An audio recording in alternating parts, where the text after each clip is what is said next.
Committee will come to order. Good morning, and we want to welcome our witness, U.S. Secretary of Treasury, Mr. Steve Mnuchin.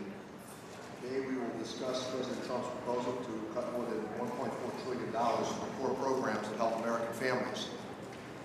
The President's fiscal year 2020 budget cuts to health care, Medicare, Medicaid, threatening Social Security, and undermining many critical programs for parents and other caregivers will be in front of us this morning for discussion.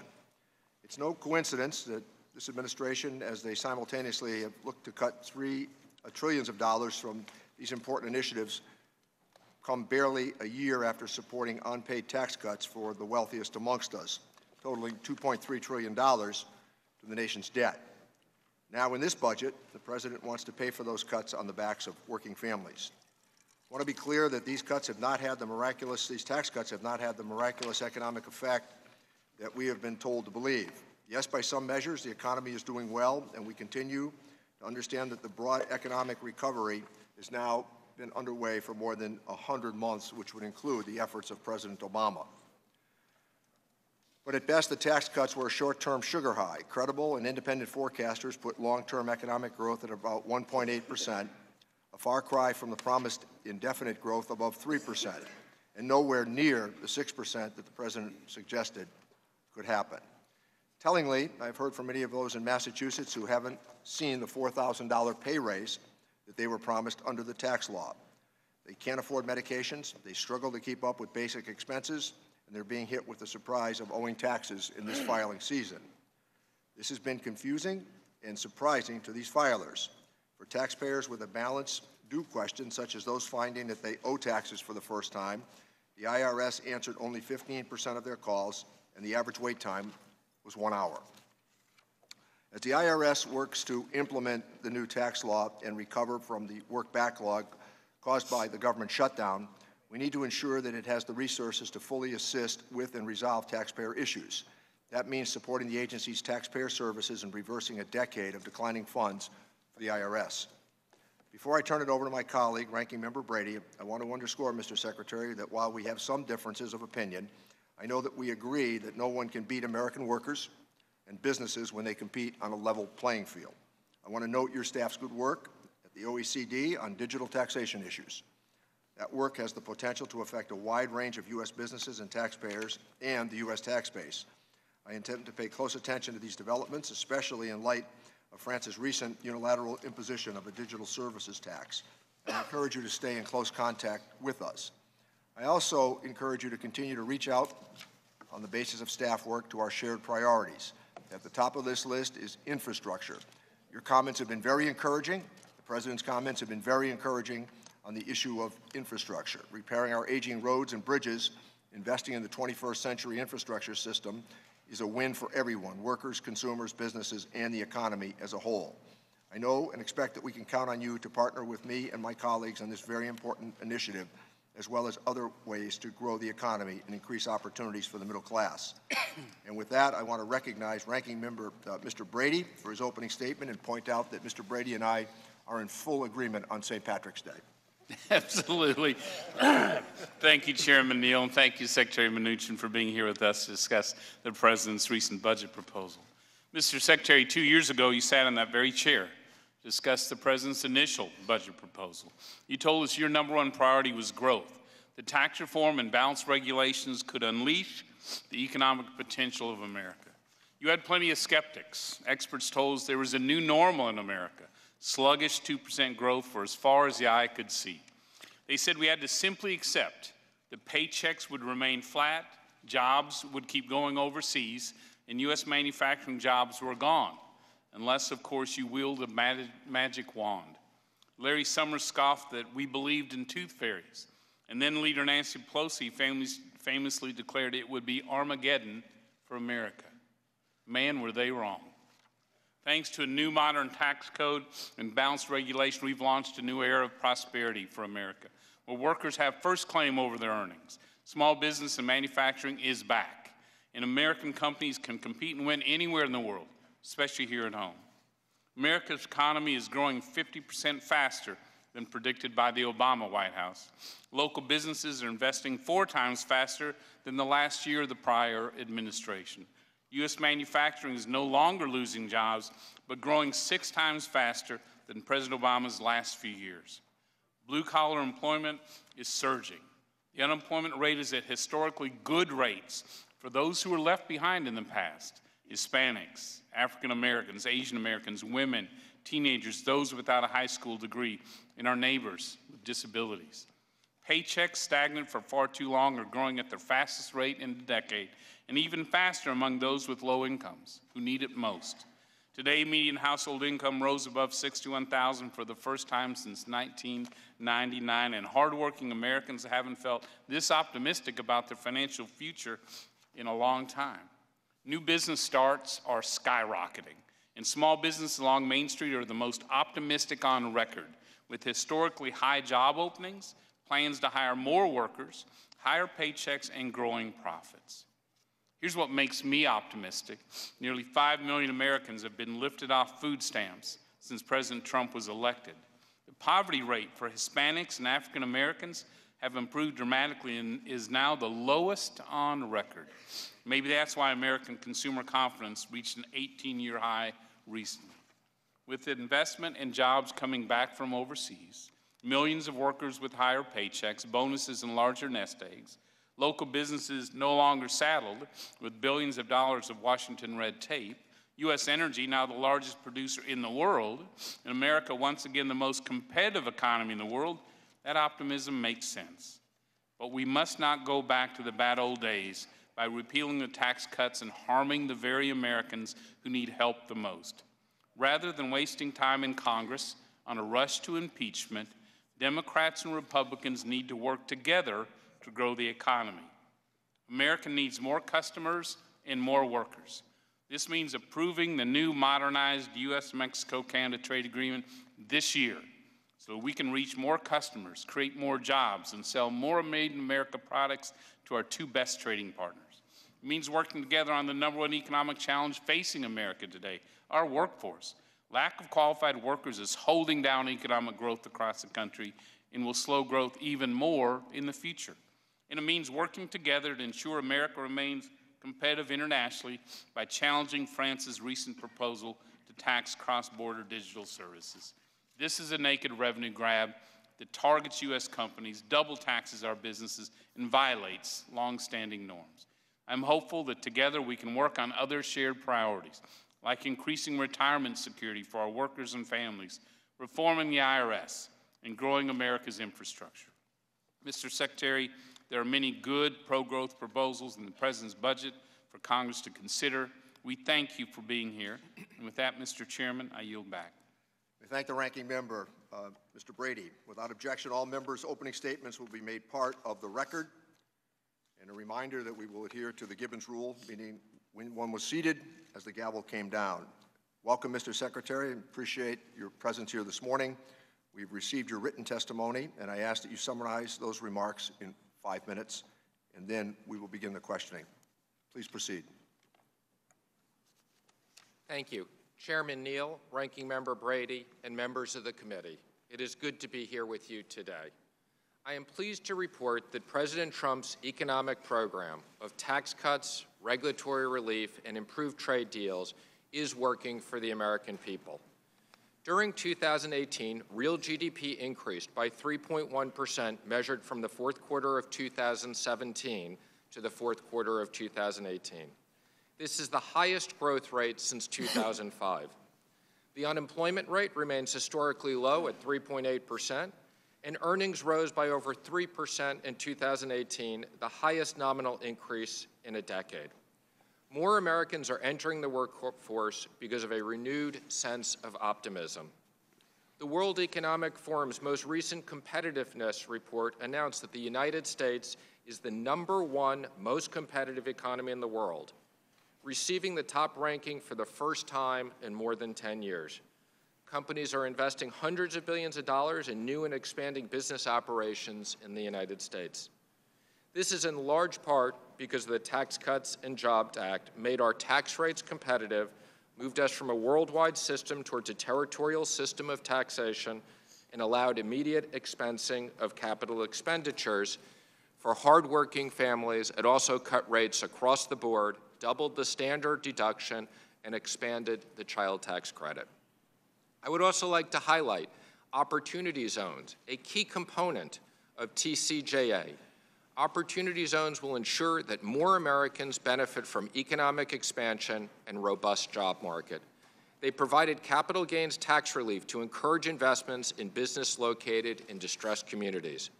This policy has generated a great deal of enthusiasm. These measures are fueling growth along with our efforts to provide regulatory relief in our trade negotiations. We are aiming to break down barriers to markets around the world. As you know, China has gained many advantages through unfair trade practices. This administration is committed to rebalancing our trading relationship in order to level the playing field for hardworking Americans. We are negotiating with China on structural reforms to open their economy to our companies and protect America's critical technology and intellectual property. The administration is also prioritizing the U.S.-Mexico-Canada Agreement, USMCA. It is the most comprehensive trade agreement ever negotiated and will modernize our trading relationship across North America. The USMCA will create the highest standards to protect intellectual property rights, support small and mid-sized businesses, open markets for agricultural products, spur manufacturing. I encourage all members of Congress to support its passage because it will have a positive impact for American workers, business owners, farmers, and families.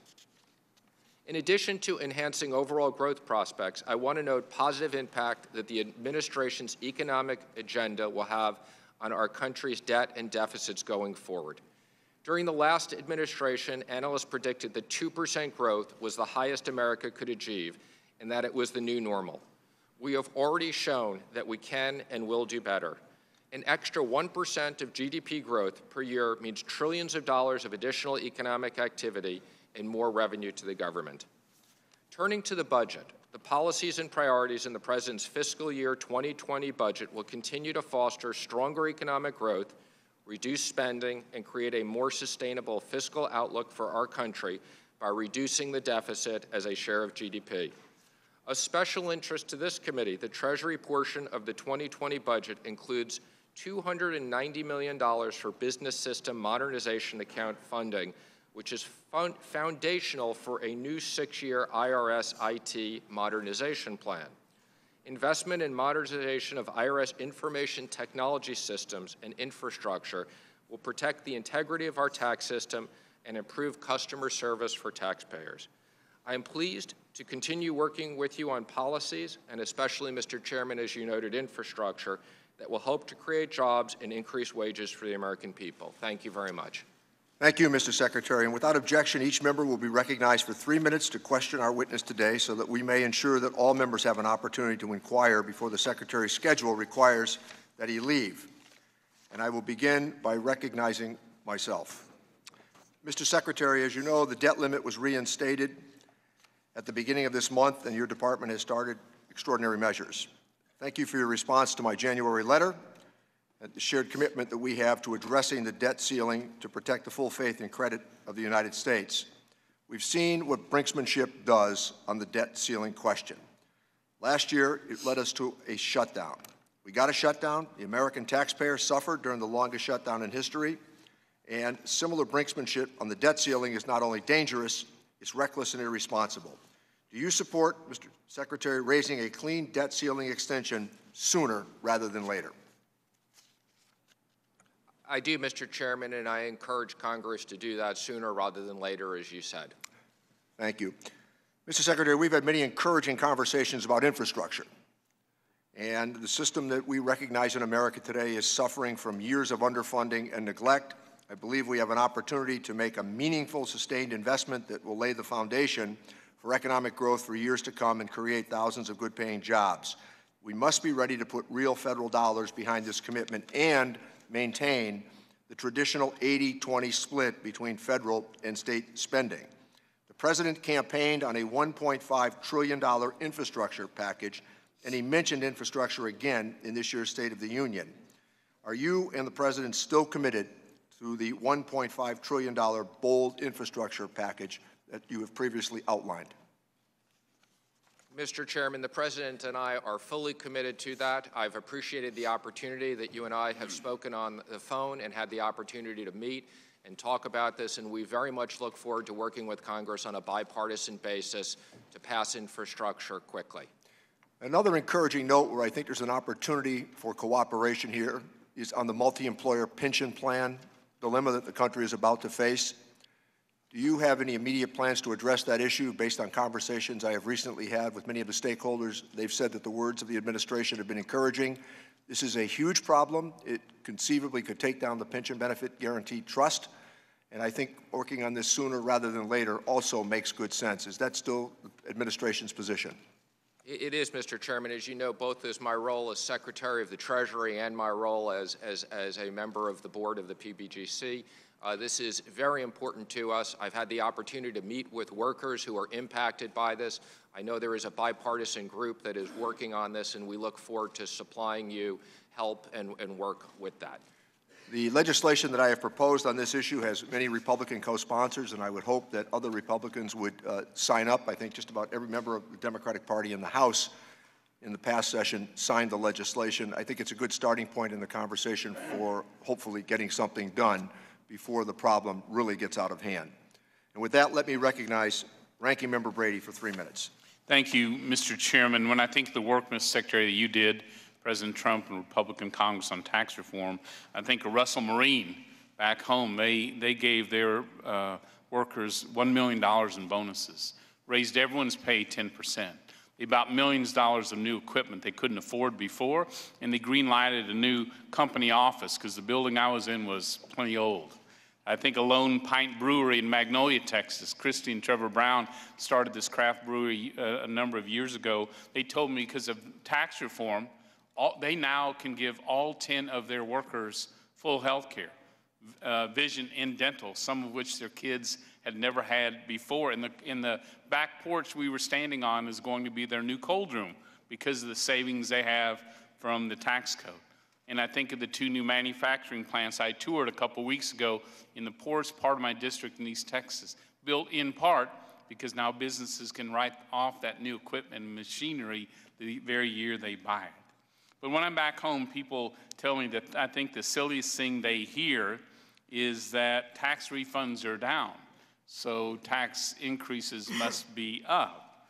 And while that claim has been fact-checked as misleading and nonsensical, the media covered it like it was life discovered on Mars. As we know, your refunds have zero to do with your tax bill. It merely reflects what you overpaid the IRS last year. And we know that 95% of Americans either got a tax cut or their tax bill stayed the same. So we also know refunds vary from year to year and even within the tax season. And the truth is the new Tax Cuts and Jobs Act was designed to help families who live paycheck to paycheck to make sure they got their help each month when they needed it rather than to have that relief delayed for a year. Can you give us the latest update on the tax filing season and where refunds stand today? Mr. Brady, thank you very much, and I personally want to thank you for your incredible work that you did on the Tax Act. I think, as you've known, based upon the most recent data, tax refunds are flat on last year. Now, let me just give you an example. For an average married couple with 1 job and 2 children under the age of 17, their taxes would go down from approximately $3,800 to $1,700, or a reduction of $2,000. If they had been properly withheld, their withholding, their refund would have gone down 55% as well as their taxes.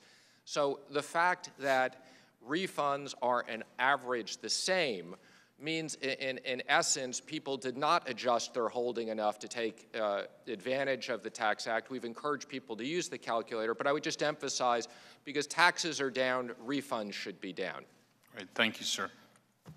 Thank you, Mr. Brady. With that, let me recognize the gentleman from Georgia, Mr. Lewis, to inquire. Thank you very much, Mr. Chairman. Thank you, Mr. Secretary, for being here. Mr. Secretary, there were 11 billion disclosure of tax records last year under Section 6103 of the tax code. Mr. Secretary, did you personally sign the form to release any of these 11 billion tax records? I'm sorry, I don't understand the question, Mr. Lewis. Could you just repeat it? Well, I do my very best to make it plain and simple. There were 11 billion disclosure of tax records last year under Section 6103 of the tax code. Did you personally sign the form to release any of these 11 billion tax records?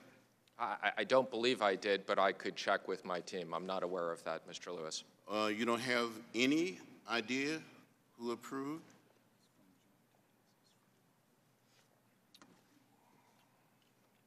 I've been advised that that's not something I would normally sign. It would be something that the IRS commissioner would sign off on. Is there a representative of the IRS commissioner present today? No, he's not. But I'd be more than happy to follow up with you in your office and get back to you on the specific facts on that. Let me just ask you, Mr. Secretary, didn't you prohibit the IRS director from meeting with us? I believe we made available the IRS's team of experts that are available, and I believe at the appropriate time the IRS commissioner will come and testify as I am doing. When is the time right? When would the time be right? I'd be more than happy to follow up with the chairman and schedule it at a mutually available time. Thank you. Mr. Chairman, I ask unanimous consent to submit a statement from veterans groups against this budget. Without objection. Thank you. I yield back, Mr. Chairman. Chair would recognize the gentleman from Florida, Mr. Buchanan, to inquire.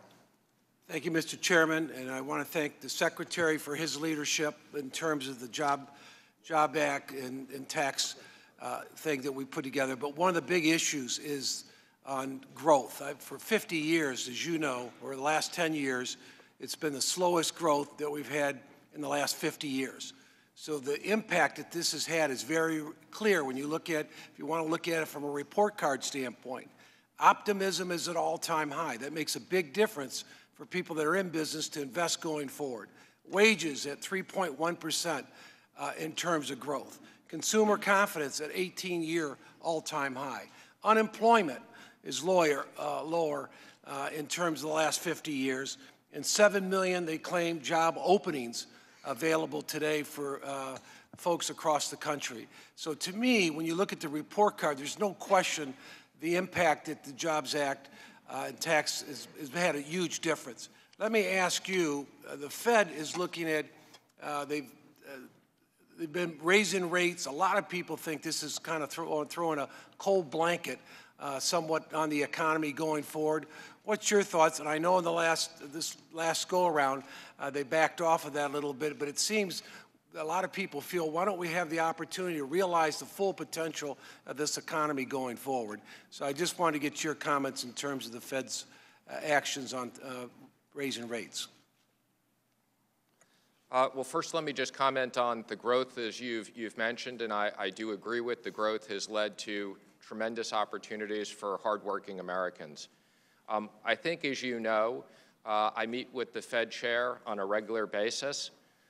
We do discuss the economy and other issues on a weekly basis. It would be inappropriate for me as Treasury Secretary to comment on specific Fed actions in the future. Thanks, and with that, I yield back. I thank the gentleman. I thank the Secretary for that answer, incidentally. Thank you. With that, let me recognize the gentleman from Texas, Mr. Doggett, to inquire. Thank you, Mr. Chairman. Mr. Mnuchin, I must say I'm a little surprised to see you here. During the time that the massive tax breaks for those at the top and the multinationals were being forced here, neither you nor any member of the administration had the courage to come and be questioned about the contradictions in that move. You refused to be questioned in public about the special deal that you cut on the enterprises for Putin's buddy Deripaska. You ignored Chairman Neal's letter to permit a reasonable time for congressional review of this shady deal, even after Congress voted to stop it here in the House. You continued to deny every request for documents from multiple congressional committees about this wrong. You did show up one time here and insisted, like today, that questioning of you be limited to a few minutes. And then with Mr. Brady's very effective protection, you managed to give no oral answer to the questions that I posed, but instead agreed that you'd supply written questions, answers to those questions in writing that I still don't have more than a year later. Let me just ask you directly, since you are fully aware that Section 6103 F1 of the Internal Revenue Code reads, quote, upon written request from the chairman of the Committee on Ways and Means, the Secretary shall furnish such committee with any return or return information specified, end quote. Are you willing to provide and fulfill the command of the statute and your mandatory duty to promptly release any personal and business tax returns of President Trump that you're requested to provide? Well, Mr. Congressman, let me first comment on the first part of that. All right, well, I just want to be sure I get an oral answer to my question. I will make sure I answer the end, but let me just make sure I answer the first part, which I think is highly unfair, okay? First of all, I did come and give a classified briefing to the entire which the Speaker Congress. Called a waste of time. That's your view. That's her view. I came with experts in the Treasury to Mr. Chairman, if the witness could be allowed to answer. Well, let me ask you, Mr. Secretary, you can give any explanation of the time, and the chairman and Mr. Brady will provide, but will you comply with the command of the statute and provide the returns under 6103? Yes or no? I'm going to answer that, but would you just answer it now? You've got 30 seconds. The answer is I will, if I receive a request, which I presume from what I've read in the press I will receive, I will consult with the legal department within Treasury, and I will follow the law. That's my answer, Mr. Congressman, but I would like to answer the previous part, which I think— You're welcome to do so. Have you received any instruction or guidance from anyone regarding how to handle these requests? I'm more than happy to answer your question, but in due respect, I'd like to just finish my previous answer, which is, Mr. Chairman, I think I've worked with you on a mutual date. I was not aware of that the committee didn't think they had enough time today. I'd be more than happy to stay an extra half an hour if that's necessary so that people feel like they have the proper amount of time to ask me questions. And I believe that we've accommodated all requests from the committee, and if there's open requests on documents or anything else, Mr. Chairman, we'd be more than happy to work with you and Mr. Brady. Now, I think, was there a second part of the question I didn't answer? Yes, sir. On the tax return? There was. Let me just say something. By precedent here, the witness is always allowed to finish their answer. Well, not last time. When I asked a question, there was no answer given. I want to make sure I've answered all your questions. No written answer provided. Is there anything else I didn't answer? Yes, sir. Have you received any instruction or guidance of any kind about how to handle congressional— You just answered that question, Mr. Dog. I'm sorry. From whom? Let the witness finish the questioning. Have you received any instruction or guidance of any kind about how to handle congressional requests for President Trump's tax returns, and if so, from whom? I have, because I've read this in the press, so first of all, I haven't received the request. If you have the request for me today, I'm happy to accept it. If not, if you decide in the future to deliver this, we will receive it. I can't speculate on the request until I see it. I have discussed with the legal department in the Treasury that we will most likely receive this request. And as I've said, based upon the request, we'll examine it and we will follow the law. Thank you. I would expect that we would— I'm not aware of there's ever been a request for an elected official's tax return, but we will follow the law and we will protect the president as we would protect any individual taxpayer under their rights. Are you seeking advice on the meaning of the word shall? With that, let me recognize Mr. Smith to inquire. Thank you, Mr. Chairman, and certainly thank you, Mr. Secretary, for appearing before the committee today. I know that time is short, so I'll try to be brief. I wanted to thank you for ensuring the final regulation implementing Section 199 Cap A appropriately recognizes businesses which physically hold, store, and transport commodities such as grain elevators and energy services firms are eligible for the deduction and not lumped in with paper traders. Both of these industries are economically important to my state of Nebraska, and this was an important issue that was addressed. At the same time, I do continue to hear concerns regularly about implementation of many other provisions of TCJA, particularly the international provisions. As you know, our goals for tax reform included simplifying compliance, modernizing international taxation, and ensuring as many taxpayers as possible benefited from tax relief.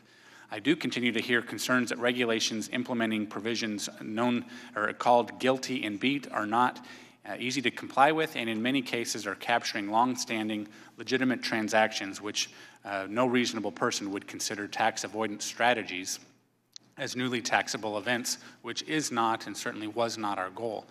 Could you provide us with some insight on why this seems to be happening regularly as the regulations are produced, and can you assure us that TCJA is being implemented as intended by those of us who were so involved in its passing and being signed into law? I can assure you it's being implemented as intended.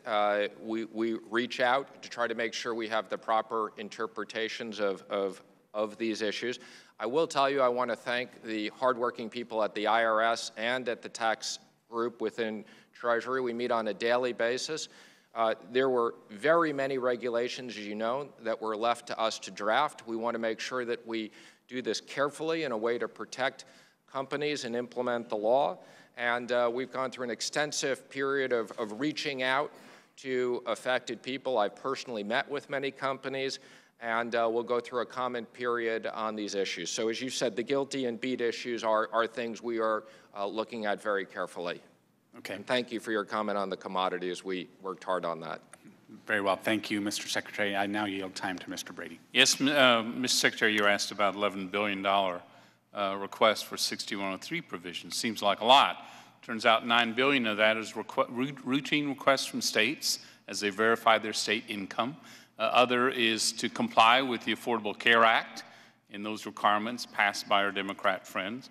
GAO and joint tax also makes routine requests so that Congress can be provided information about the impact of policies, and of course the census makes those requests. Here's the key number: 0 of those requests are for purely partisan reasons that weaponize the tax code. I yield back. Thank the gentleman. With that, let me recognize the gentleman from California, Mr. Thompson, to inquire. Thank you, Mr. Chairman. I'd like to ask unanimous consent to submit this article into the record. It reads, the headline reads, Trump vowed to eliminate the debt in 8 years. He's on track to leave it at least 50% higher. Without objection. Thank you, Mr. Secretary, for being here this morning.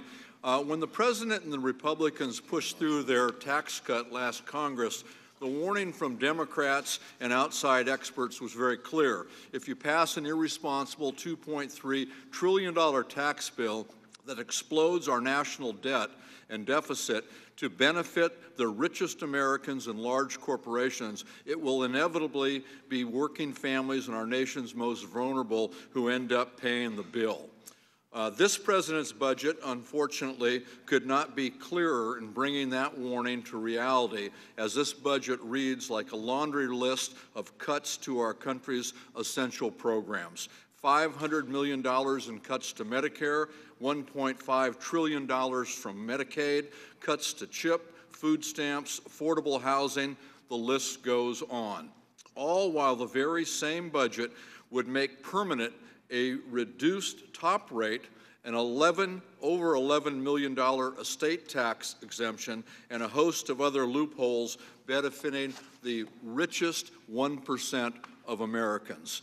And as disturbing as these cuts are, as harmful as they are to children and to seniors, the president's budget will add $1.1 trillion to our deficit next year. And that, I might add, is based on numbers that most experts don't see as real.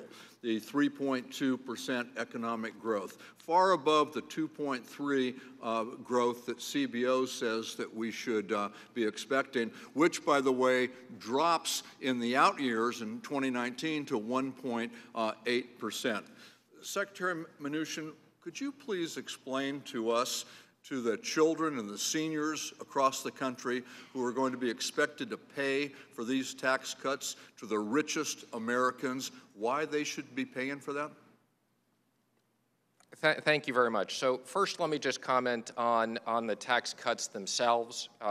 As I've said in the past, I do think with additional growth, the tax cuts Excuse me, Mr. Secretary, we've got very limited time. We know what the tax cuts did, but this budget makes children and seniors pay for the tax cuts that the richest people are going to receive. And can you please justify that? I don't believe that it's paying for the tax cuts, as you've said. I believe that the tax cuts will pay for themselves through previous growth. What I would say is that on the things that has never happened. You know it, and I know it. And the budget is very explicit. The cuts are right there in black and white. We've all read them. Mr. Chairman, can I answer the question? Or By precedent, the witness can answer the question. so again, I just want to separate the two issues. The previous tax cuts, okay, which were $1.5 trillion, okay, the difference between policy and baseline is $250 billion. That takes it down to $1.25 billion. Based upon growth last year alone, that will bring this down to $850 billion, which is a simple math. If we do get the growth we expect, they will pay for themselves. Now, as it relates to the budget going forward, we have not cut those programs. We've reduced the rate of growth on those programs. Thank you. With that, let me recognize the gentleman from Texas, Mr. Marchant, to inquire. Thank you, Mr. Secretary. Thank you for being here today. And thanks to your team for working through all of these difficulties in interpreting some technical aspects of the tax reform bill. Many businesses in my district have called me, and I've assured them that the Treasury is really working hard on trying to correct them. One of the big issues that I am hearing from my constituents and small businesses in my district that have over the years paid their taxes on time, withheld the proper amount, et cetera. But in this year of transition, many of them, whether they got bad advice from their HR department or whether they just guessed wrong or were too optimistic, some of them did not have enough withheld. And they're now faced with a penalty for the first time in their lives. They've never paid a penalty, and it's created a hardship. And my ask today is, will the Treasury, will you consider, I know that you've said that you would lower the penalty from 90% to 85% the penalty before you fell into the penalty. But would you consider 80%? Because we believe that there is some confusion, some genuine confusion out there, and I think it would be a good faith effort on the part of us to our hardworking constituents, not the ones that are trying to con the system or you know, calculate how much they can get by with, but just normal people that are trying to do the right thing. Well, as you've noted, we did reduce it from 90 to 85 to try to take into account many hardworking people who were caught in that. And yes, we will consider 80, and I'll go back and review that with my team. Thank you, Mr. Treasury. Mr. Secretary, the other thing that I would like with my remaining time to ask you to consider, the 800,000 people in my district in Texas value the integrity of the IRS and the Treasury Department. They do not want their tax returns. They do not want to go to bed at night thinking that there might be some possibility that the IRS or the Treasury could view their tax return and make that tax return public to anybody. President. Not somebody on this committee, to anybody. So as a member of Congress, to you, before you make that kind of decision, please take that into consideration. Thank the gentleman. With that, let me recognize the gentleman from Oregon, Mr. Blumenauer, to inquire. Thank you, Mr. Chairman. Mr. Secretary, appreciate you joining us again. I am encouraged by some of the conversation we've talked about in terms of infrastructure. I'd like to turn to that for a moment, but I would like to submit a written request to you for the department to help clarify some of the activities going forward dealing with the financial status of the cannabis industry and how it's going to be treated in terms of banking and Treasury. If I could submit that to you for your consideration. I'd be more than happy for you to submit it. I think you know we are struggling with these issues of federal law versus state law. You know, putting on my IRS hat for the moment, it's not in our interest for people to bring in hundreds of thousands of dollars of cash into IRS locations where we have to build safekeeping. Agreed, and I'll submit that to you in writing and appreciate further clarification. I would like to turn, though, to the infrastructure question. We had a very encouraging hearing with the leadership that has been invited by our chairman, the head of the AFL-CIO, the head of the U.S. Chamber, the head of the Trucking Association, talking about the need to invest in our infrastructure. It's a priority for us. The president, in the course of his campaign, talked about $1 trillion. This has been $1.5 trillion. And I appreciated the encouraging comments a little moment ago between you and the chairman. However, the budget that is submitted calls for only $200 billion in infrastructure. And in the past, that was paired with cuts to infrastructure spending by the federal government. Can you tell the committee how you propose to finance $1.5 trillion if that's the goal for infrastructure funding? Well, thank you very much for bringing up infrastructure, and I would just emphasize that anything we do on infrastructure needs to be done on a bipartisan basis. So whether it's the issue of how we spend the money, how we work with the states, how we pay for it, we very much look forward to working with you and the committee on this to see if we can reach an understanding. Well, I agree with that. I'm trying to get a sense of what the administration will support. The president in the past has talked about a 25-cent gas tax increase. Is that in the realm of possibility? Do you have specific proposals that we could work with on a bipartisan basis to fund the $1.5 trillion without further adding to the deficit? I have heard the president talk about the gas tax. I don't think any decision has been made. I've also heard the CEO of UPS and FedEx basically tell me that they would be in favor of increasing it if the money were spent on roads. Again, I would just emphasize, because this needs to be done on a bipartisan basis, this is something we want to sit down and listen to your ideas and work with you and the rest of the committee on this. Thank you very much. Thank the gentleman. With that, let me recognize the gentleman from New York, Mr. Reed, to inquire. Thank you, Mr. Chairman, and thank you, Mr. Secretary, for being here, and as always, to making yourself accessible to our office and to work with you. I want to narrow in on an issue that is directly related to my home state of New York State. And there's been a lot of conversation and a lot of public statements by my governor, Governor Cuomo, of New York, that says the state and local tax deduction cap of $10,000 that many of us here worked very hard to get into the tax cut bill hurts, quote unquote, low and middle class income workers. I believe that statement is blatantly false. Why do I say that? I look at the Tax Policy Center, often expertise and experts in the field of taxation relied upon by many of my colleagues on the other side of the aisle to support their criticisms or objection of tax policy here in D.C. And as they concluded, the benefit, if you restore the full state and local tax deduction, goes to 56% of that benefit goes to the top 1% income earners. Top 1% income earners are $755,000 per year taxpayers. 96% of the benefit goes to those in the top 1/5 of the income earners. Those people are making approximately $153,000 per year. Mr. Secretary, first of all, do people making $755,000 per year or $153,000 per year, is that a definition of a low and middle income worker from your perspective? I don't believe so. So is Governor Cuomo's assertion then that the state and local tax deduction cap of $10,000 hurts low and middle class workers true or false in your opinion?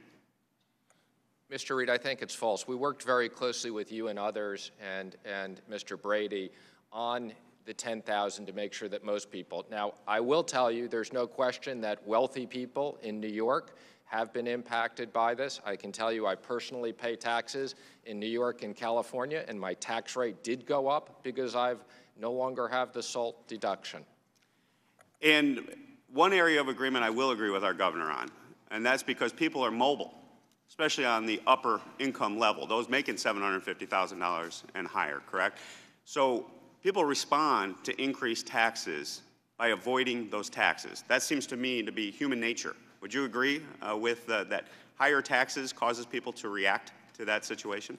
I've read, I'm sure as you have, that people are leaving New York and going to Florida because of the differential of tax rates. And that's because I'm not an expert on human nature in this area. Well, having 11 older brothers and sisters, I try to, common sense type of thing. The issue I would have then is people are leaving because of tax policy. High tax is on their income. So with that, I yield. Gentleman's time has expired. With that, let me recognize the gentleman from Wisconsin to inquire. Mr. Kind. Thank you, Mr. Chairman. Mr. Chairman, I'd ask unanimous consent to have included in this record at this time an article titled "Trump's Budget Hinges on Economic Growth Numbers No One Believes It's a Fake Forecast." Without objection. Mr. Secretary, you give me or any member on this diet an opportunity to write $2.3 trillion worth of hot checks, and we'll give you the illusion of short-term growth and prosperity in this country.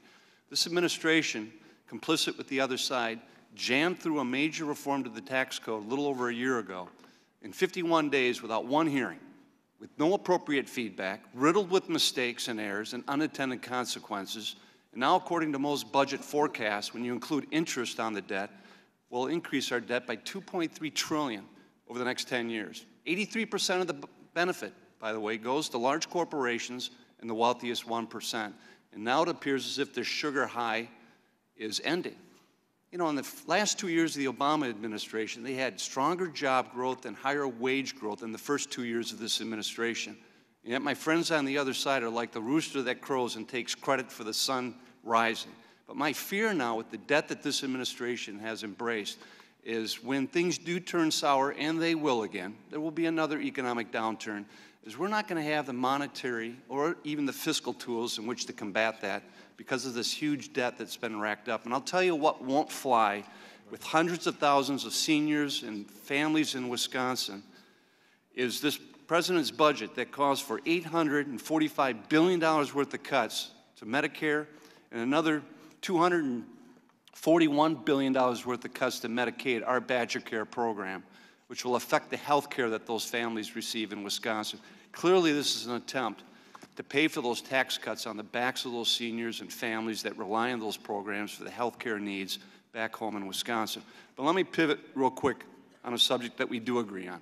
I was one of the authors of the Opportunity Zone legislation, along with my friend Pat Tiberi on this committee, and along with Senators Scott and Booker on the Senate side. We still think that holds great promise and opportunity in those overlooked areas of our country, trying to get that early stage capital in.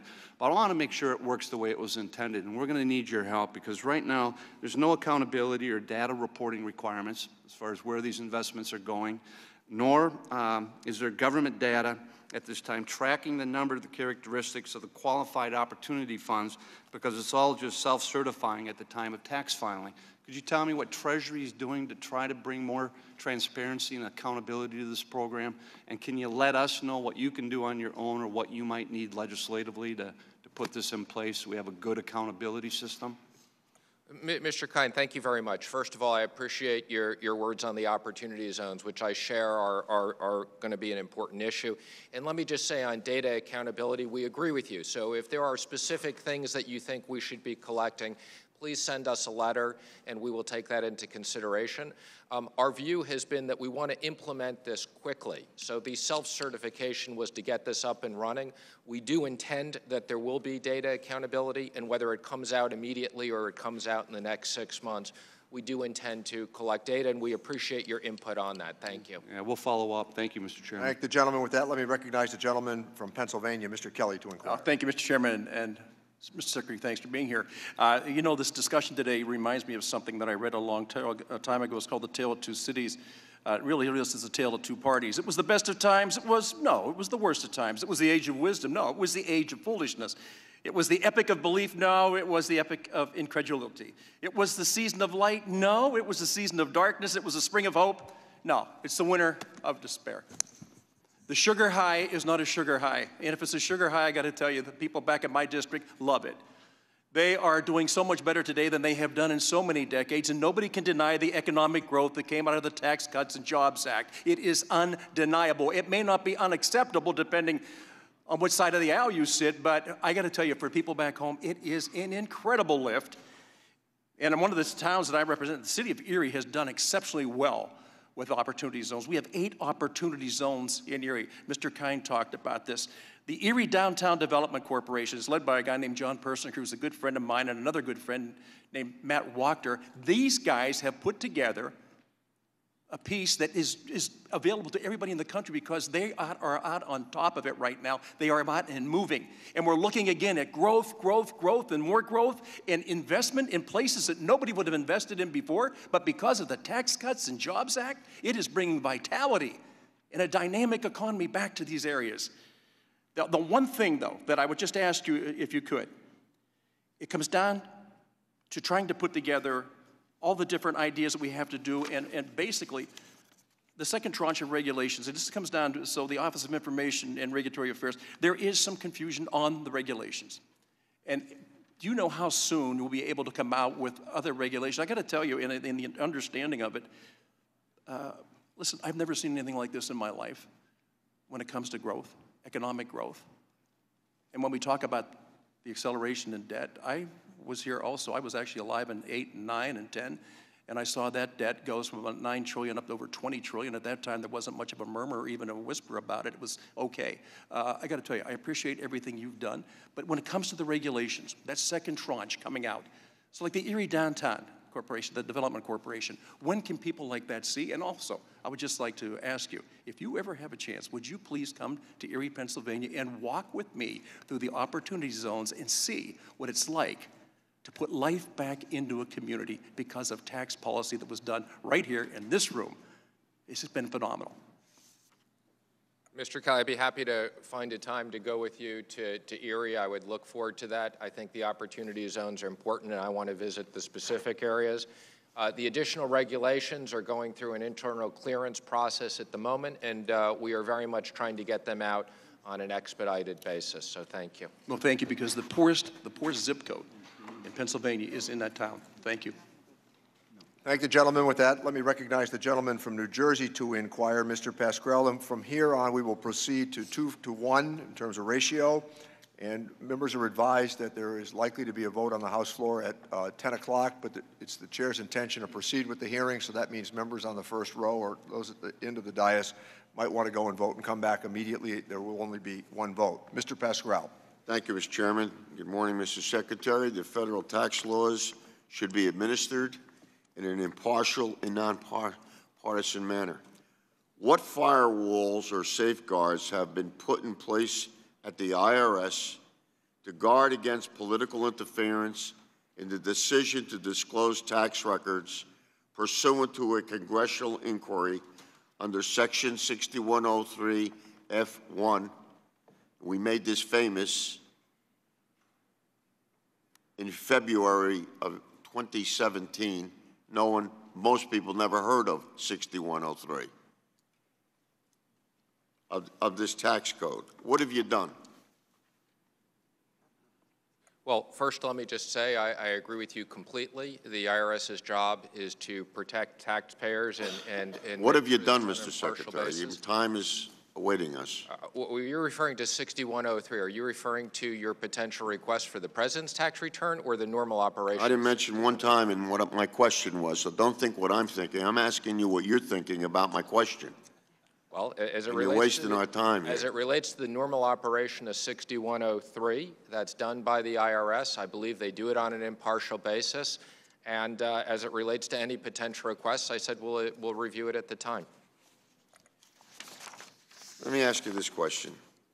Mr. Trump claimed President Trump, he would not personally benefit from the tax cuts in the tax bill of December of 2017. How can we know without seeing his tax returns? Can you tell me that? Well, I'm not aware of the president's financial situation other than what I read in Apparently nobody is. But I would just comment that I assume that comment is that he has properties in New York and other places that are impacted by the SALT deduction. Well, it's happening and it's coming, so be prepared. It's September 2017. You promised not only will this tax plan pay for itself, it will pay down debt. You said that. I didn't say that. You also claimed that for the highest earners, their taxes won't go down, which they obviously did in the final bill. So, do you agree that those statements have been proved false? No, I don't. So on the first part, I would say... Then let me ask you this question. Well, can I answer? Or well, you answered yes or no, but go ahead. I'll give you 2 minutes, 2 seconds.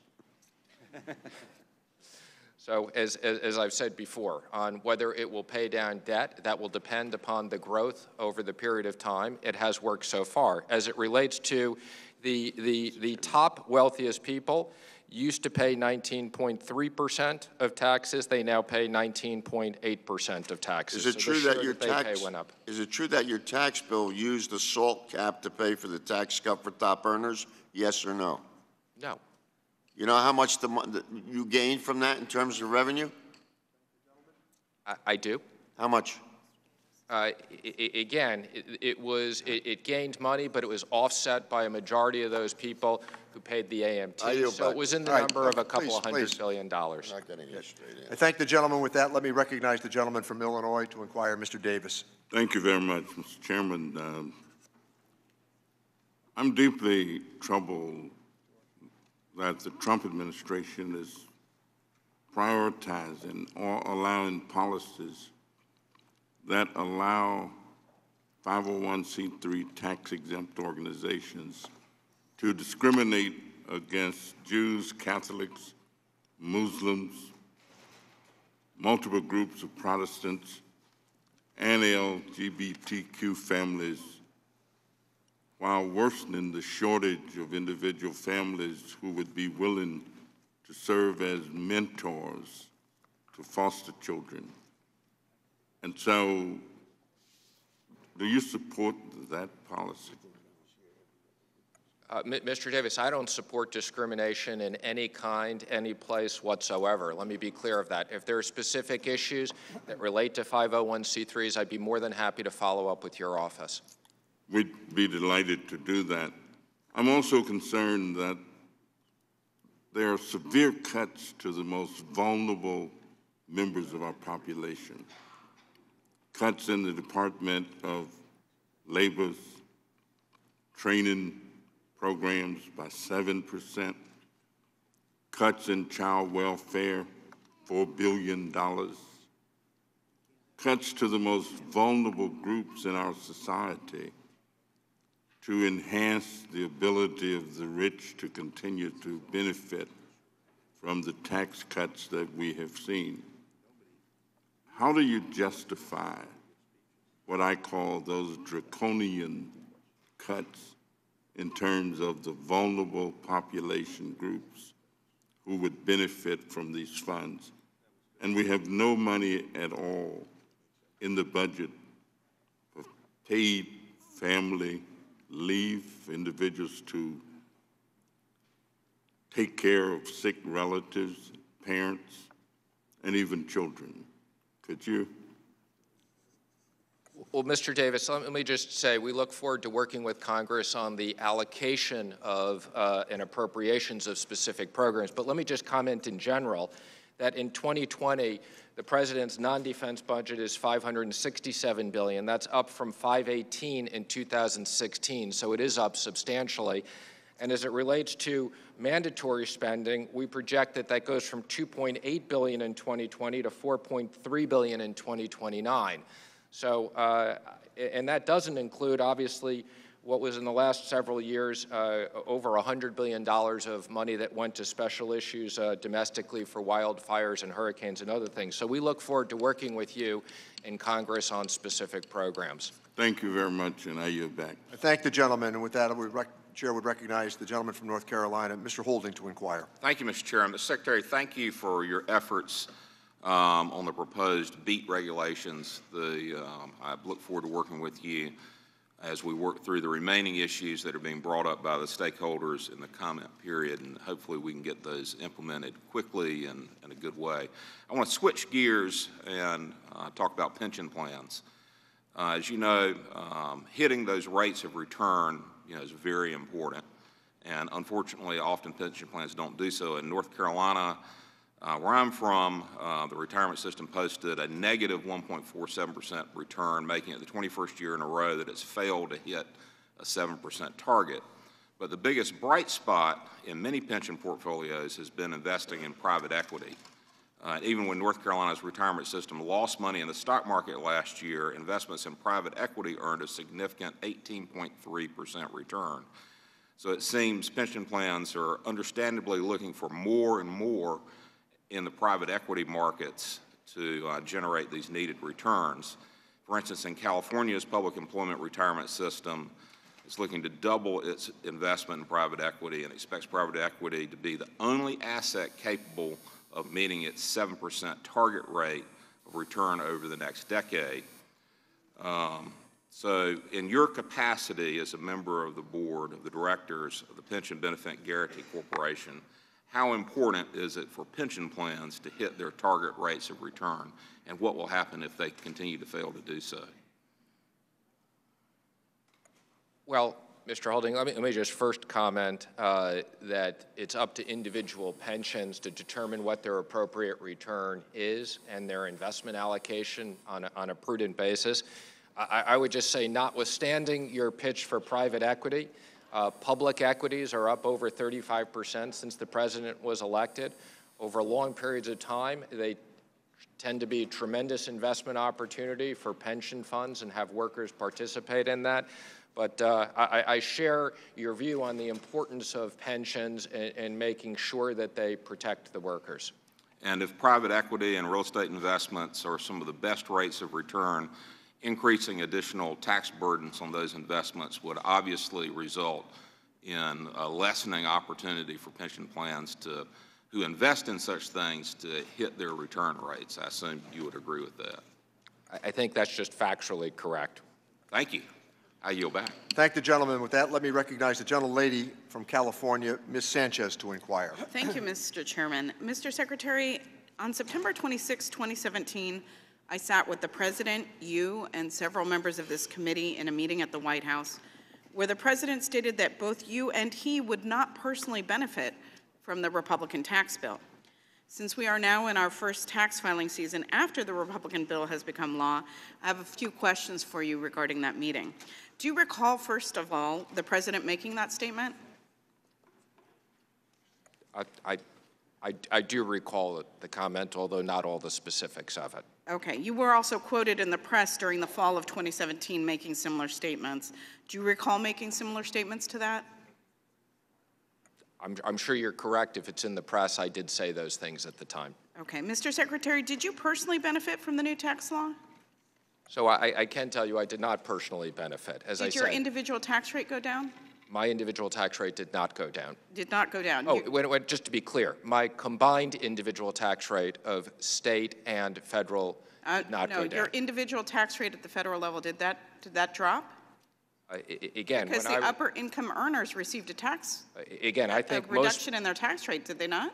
Again, most taxpayers look at their overall tax burden, so I was referring to the combination of what I pay in total taxes. I asked if your individual tax rate went down at the federal level. Simple yes or no question. I'd have to look at that. Okay, to the best of your knowledge, did the President benefit from the new tax law? I believe because I'm moving on. You can give me the information later. Did the President's individual tax rate go down? I'm not aware of the President's tax situation, as you said. In that meeting, the President also stated that the Republican tax bill would create 6%, up to 6% growth in our economy. Has the economy seen a 6% growth since the tax bill passed? I don't recall that statement, but I've been consistent in saying that our objective has been 3% or higher, which, again, at 3.1 we've hit so far. I bet there are a lot of witnesses that are here on this committee that were in that meeting that could say the President guaranteed a 6% growth in the economy, and we have not seen that yet. Mr. Secretary, I want to move on. The 1998 IRS Restructuring Act created 10 violations that result in the termination of an IRS employee. The 7th violation is willful misuse of Section 6103 for the purpose of concealing data from a congressional inquiry. This is defined by the Treasury Inspector General of Tax Administration, and I'm quoting here, as, quote, actual knowledge that Section 6103 did not preclude access to information by Congress or reckless disregard of the statutory provisions for disclosing information in response to a congressional inquiry, end quote. Thus, an IRS employee that misuses 6103 to obstruct a congressional inquiry can be fired. Mr. Secretary, should this apply to Treasury employees as well? There's an awful lot of interest in 6103 here today. Again, as I've said. If an IRS employee can be fired for not providing information under congressional inquiry, don't you think a Treasury employee should as well? You're asking me a hypothetical question, which, again, we will review with our lawyers. I yield back. Thank the gentlelady, and I was there. The gentlelady is correct. The President did note 6% growth. With that, let me recognize the gentleman from New York to inquire, Mr. Higgins. Mr. Secretary, I just want to, for the record, correct you that tax cuts do not pay for themselves, and you should know that. The President just gave us 4 consecutive trillion-dollar deficits proving that these tax cuts do not pay for themselves. The President's own budget projects that the debt will hit $22.8 trillion in 6 years. That's more than 50% higher than when the President took office. So these tax cuts do not pay for themselves. Candidate Trump said that he will save Medicare, Medicaid, and Social Security without cuts ever. He further said, I'm not going to cut Medicaid or Medicare. President Trump's budget, because these tax cuts don't pay for themselves, cuts Medicare by $845 billion, cuts Medicaid by $241 billion, cuts Social Security by $25 billion. The President gave us an infrastructure bill that nobody took seriously. You had a Republican House and a Republican Senate, and there wasn't one bill to support the President's bill plan toward implementing an infrastructure bill. In fact, the President billed this as a $1.5 trillion infrastructure plan with only $200 billion of federal money. That is equivalent to the amount of money that we spent rebuilding the roads and bridges over the last 10 years in Iraq and Afghanistan. So this is not an infrastructure bill. My hope is that given the failed attempt by the President to initiate an infrastructure bill, that the administration will work with this House that has sound ideas as to how to fund properly an infrastructure bill, because, Mr. Secretary, unlike tax cuts, infrastructure does pay for itself. For every dollar that you give away in a corporate tax cut, the best case scenario is that you can recapture 32 cents. You're an investment banker. That's a loss on investment of 68%. On infrastructure, conservatively, for every dollar you spend, you can recapture about $2, and I've seen $3 and $4 as well. So my hope is that you will take seriously our offer to work together on an infrastructure bill. Mr. Higgins, I can assure you we will take seriously your efforts to work with us on infrastructure, and we look forward to that. And again, let me just comment on whether the tax cuts pay for themselves or not will be simple math. 35 basis points of additional growth over the 10-year period is what it takes. And we're way ahead of that, but we'll see. So time will tell. We yield back. Thank you. I thank the gentleman. With that, let me recognize the gentleman from Missouri, Mr. Smith, to inquire. Thank you, Mr. Chairman. Secretary, thank you for being here. Listening to the questions that I've heard, I should ask a couple that are just as ridiculous. Like, do you breathe oxygen? What was that? Do you breathe oxygen? Yes, I breathe oxygen. Are you a U.S. citizen? Yes, I am. That's how ridiculous these questions have been today. I mean, everyone knows these questions, but it's just trying to make their political points. But what I do want to say to you, Secretary, is thank you. Thank you and President Trump and this Republican Congress for turning our economy around. For the first time in 13 years, our GDP is at 3.1% last year. That's amazing. And when I go to Southeast Missouri, where the folks that I represent, their median income is $40,000 a year, and they tell me about how they have benefited from the Tax Cut and Jobs Act, I don't listen to this political debate and jargon saying that it only helped the wealthy, because I can take you to countless individuals in Southeast Missouri where they came up to me and they're like, you tell President Trump thank you for my $1,000 bonus that I got at the AT&T call center in Cape Girardeau, Missouri because of his tax cut bill. And I'm like, no, I helped write it. The president didn't write it. I was one of the 23. But he's like, thank you. Or the young lady who had 2 broken car seats at Lowe's in Rolla, Missouri. And she said, because of the benefits from the Tax Cut and Jobs Act, I was able to buy new car seats. So I want you to not have a doubt how successful the economy is going and how well the Tax Cut and Jobs Act are affecting real Americans who don't think $1,000 are crumbs. They know it's a couple months' rent. They know it's a couple car payments, and they know it will put food on the table. So, Mr. Secretary, I do want to make a point that's in the budget of something that I really care about. One, the elimination of the electric tax credit. The president proposed that in the budget. We know that 80% of the people that benefit from the electric tax credit for electric cars, they get $7,500 on purchase of a new car. 80% of those people make more than $100,000 a year. How many electric cars do you think are in Southeast Missouri? I don't know how many are there, but I do know that I own a Tesla, and I didn't need the $7,500 tax credit. Well, I want to take it away. So, and I'm glad the president does as well. And I could say so much more, but thank you for being here. Thank you for the job you're doing, and thanks for putting up with all this. We thank the gentleman. And with that, let me recognize the gentlelady from Washington State, Ms. Delbenny, to inquire. Thank you, Mr. Chairman, and thank you, Mr. Secretary, for being with us today. When the Tax Cuts and Jobs Act was being drafted, Republicans sold the pass-through deduction as a provision that would benefit small businesses. However, a recent Joint Committee on Tax publication on the pass-through deduction found that 2/3 of the benefit goes to households making above the income threshold.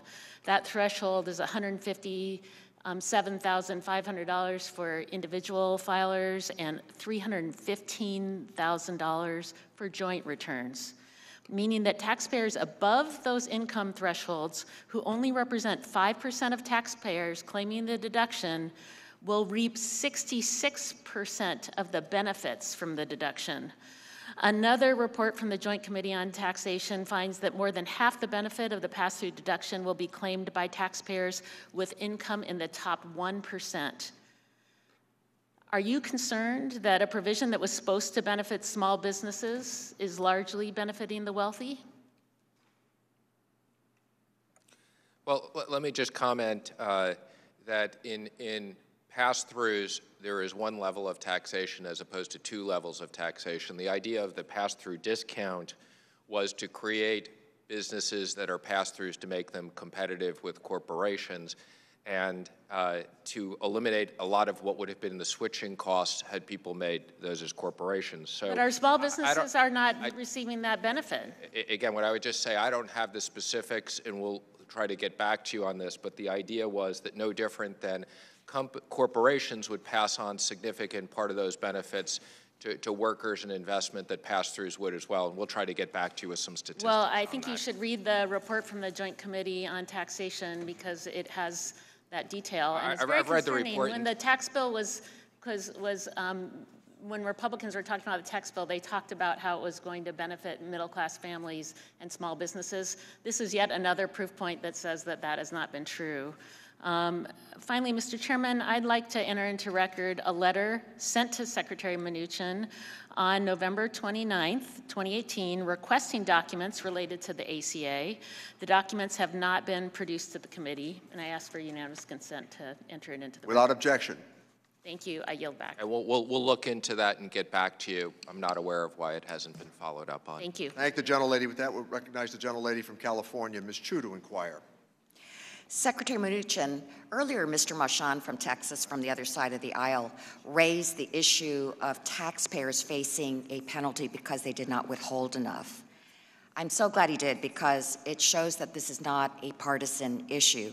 And I'd like to reiterate as to why this is so important. The 2017 tax law was the first law overhauling this country and its taxpayers, the first in 30 years. Because of the sweeping changes made in a very short period of time, including the elimination of personal exemptions and capping of the state and local tax deduction, many are still working to understand its impact on their families and on their tax refunds. Constituents in my district have told me this is the first year in decades that they have not received a refund and are facing the reality of owing taxes and underpayment penalties. Now, the last time the tax code was overhauled in 1986, the drafters included a waiver of penalties for underpayments caused by the change in the tax law. I believe this provision was included because they knew taxpayers would face the same withholding challenges that families are facing today. While Congress did not include such a waiver this time around, I understand that the IRS did announce it will waive the usual underpayment penalties as long as taxpayers paid at least 85% of the tax they owe. This is a step in the right direction, but is ultimately inadequate. Since that announcement, experts and practitioners believe further relief is needed.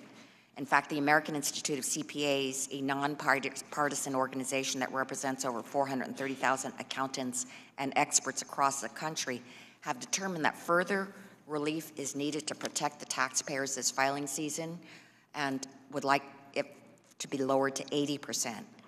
And that's why I introduced H.R. 1300, the Taxpayer Penalty Protection Act, which follows this recommendation to the 80% level. I believe this bill is in the best interest of taxpayers across the country, and that this should not be a partisan issue. Filing season impacts all of our constituents. So, Mr. Secretary, I heard you say earlier to Mr. Mnuchin that you would consider providing further penalty relief through administrative actions. My question is about that, and also about the time schedule, because people are filing now, and we have only 1 month to go before April 15th. Taxpayers need the certainty now. So will you confirm that you will consider further penalty relief, and what is the time frame? Well, first of all, again, I appreciate your feedback, and this isn't a partisan issue, and as it was brought up earlier, I appreciate you bringing it up. We will review it very quickly. I would normally tell you I'd review it this afternoon, but I'm testifying at the Senate this afternoon, so I will look at it tomorrow, and we will try to make a decision within the next week on this. Thank you so much. I yield back. Thank you. The chair will recognize Mr. Rice from South Carolina. Thank you, Madam Chair Lady, and thank you, Secretary, for being here. I want to tell you a story, Mr. Secretary. In 2008, when Barack Obama was campaigning for president, he drove down I-95 and he stopped in a little county in my district. And it's one of the poorest areas in South Carolina, 3 counties there. They call it the corridor of shame. They were very heavily invested in textiles and tobacco 40 years ago, and you can imagine what happened to them.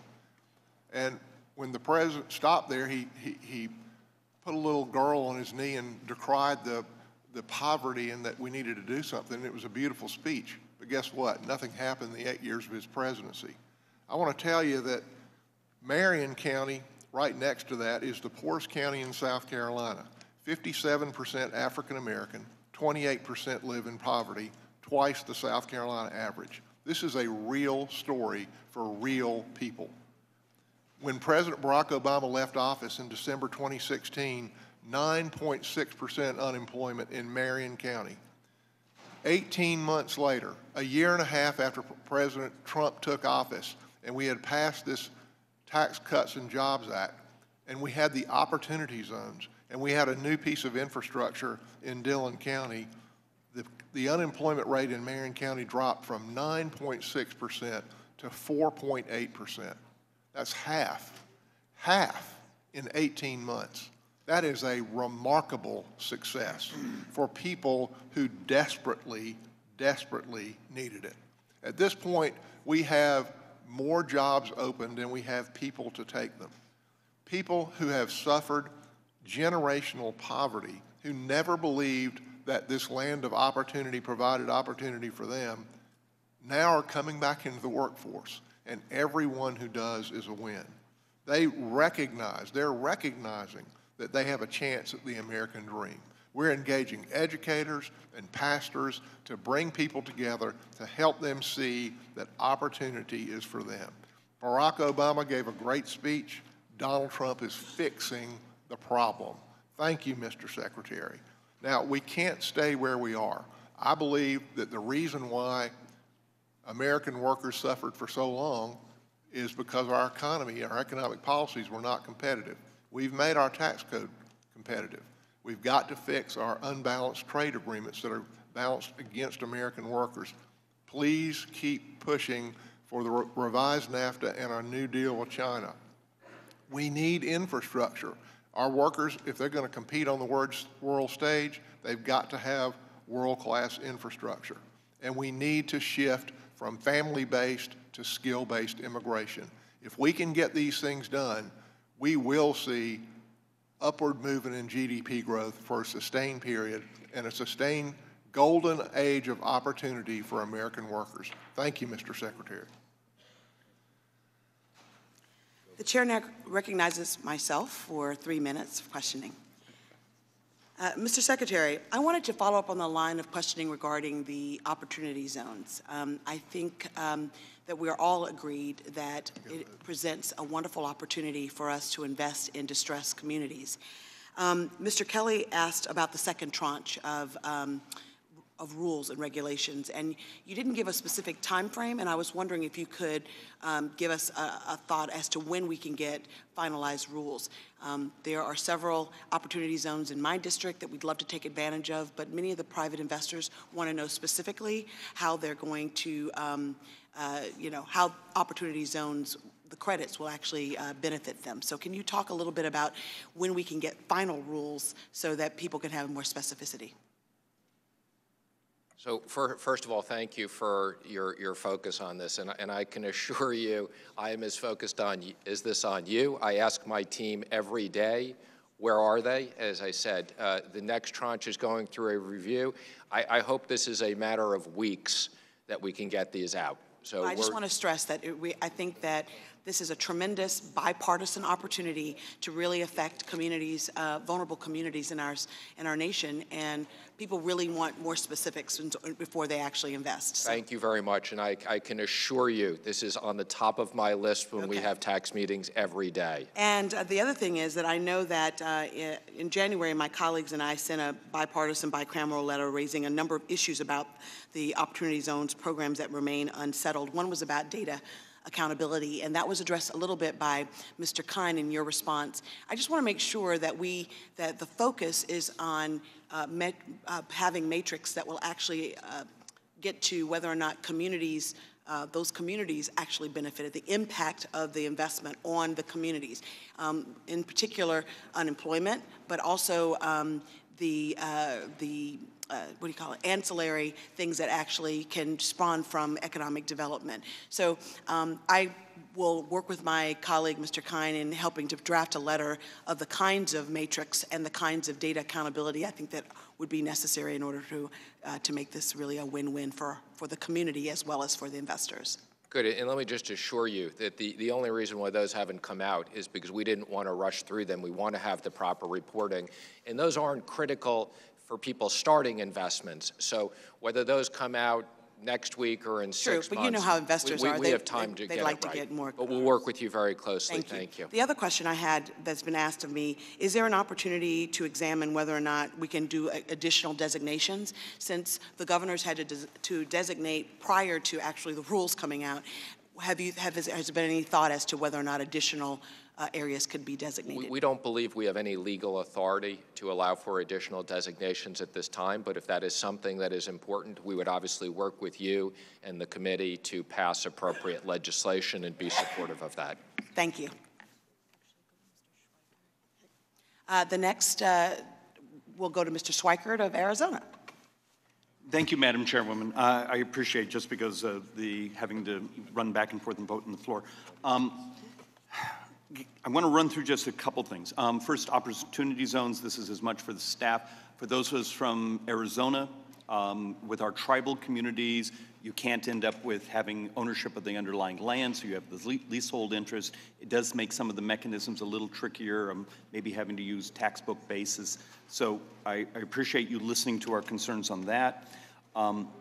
Thank you for hopefully moving us away from the bad old days of what we used to refer to around here as Operation Choke Point. For some of my border communities, you had a Hispanic surname. You felt you were being treated differently if you were doing trade back and forth across the border. Debt management, there's a number of us who, we basically look at our demographics, and that's one of the frustrations you hear in these discussions here. If you actually go 2008 to 2028, 91% of all the spending increases are going to be interest, Social Security, healthcare entitlements. It's our demographics that are driving our debt. And if you actually look at the next 30 years, I hope the Treasury is thinking of other also instruments, the Trills concept from Dr. Schuler, some of these other things as ways to manage our future debt that's being driven. Many of us get a little nervous when we look at the subscription rates of some of the sovereign offerings. Last thing, and this is actually where the question sort of comes, CBO actually put out the 5-month, the first 5 months fiscal revenues in. And it looked as if actual revenues were pretty much identical to the previous fiscal year's first 5 months. But the $142 billion of debt looks like it almost solely came from our bipartisan budget act. When Treasury is doing some of their documents, do they have is there a more elegant way to sort of say, look, revenues actually are, under the new tax reform, look pretty stable. It's Congress's spending policies that are actually driving up your need to go and issue more and more debt. Thank you. Well, let me just comment. The way we designed the Tax Act was there were incentives for people to do automatic expensing and other things which cost tax revenues in the first few years and raise revenues going forward. So when we say it's paid for itself or it's generated revenues, that's true because we're looking at it over the window. Now, let me just comment, we can't spend the growth twice. So growth that we're using to pay for tax cuts, we got to be careful and not also use for increase in expenses, and that's the reason why we've adjusted the budgets accordingly. Thank the gentleman. Thank you, Mr. Chairman. Thank you. With that, let me recognize the gentleman from Pennsylvania, Mr. Evans, to inquire. Thank you, Mr. Chairman. Mr. Secretary, you talked about the word of poverty, and that's been a huge concern, obviously, in the state of Pennsylvania, particularly in the city of Philadelphia. I want to raise a question about utilizing low-income housing tax credit and private activity bonds to fund low-income housing.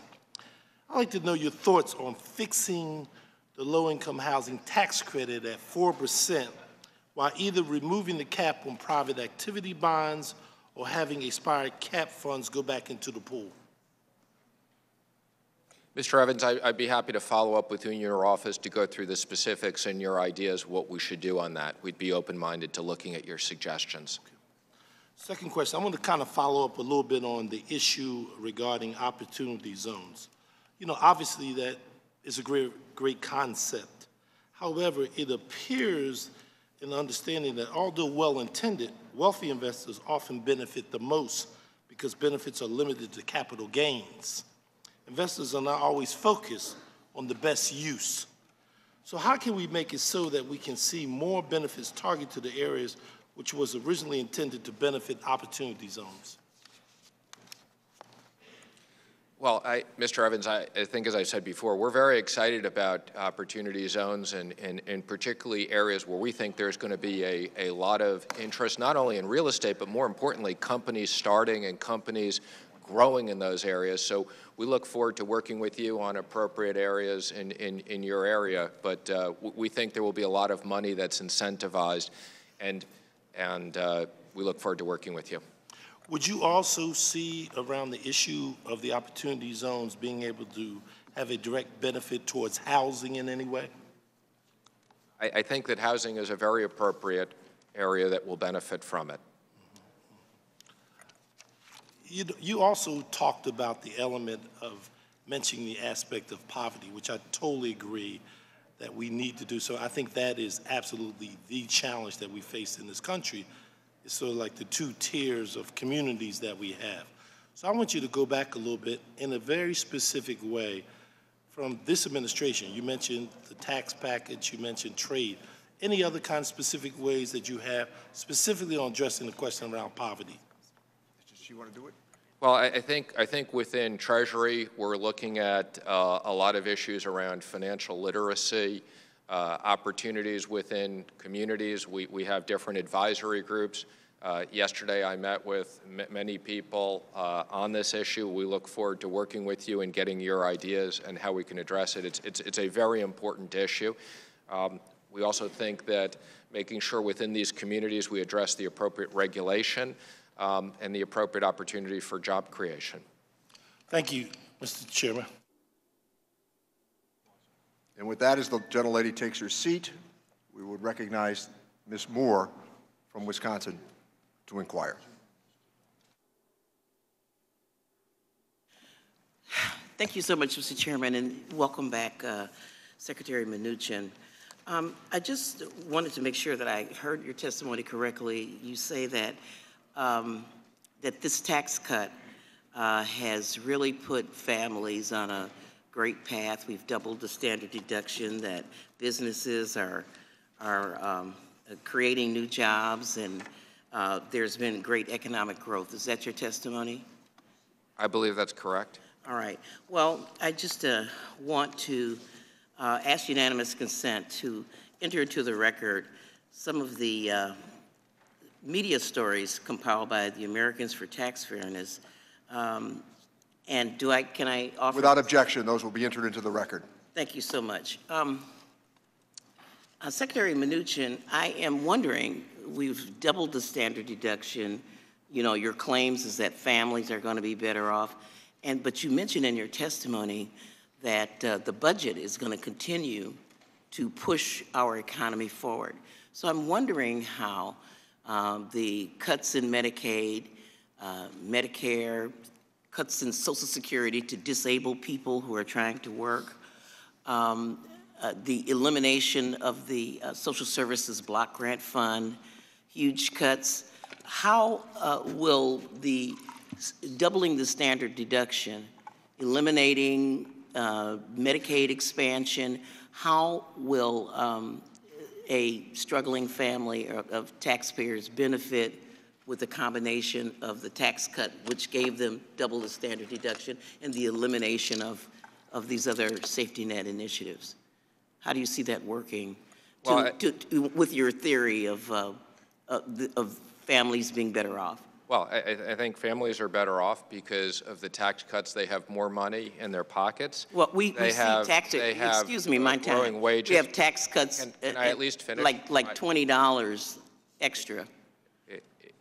Again, the example that I gave you before, and everybody is different, okay, is in a family that makes $75,000 had their taxes cut 55%.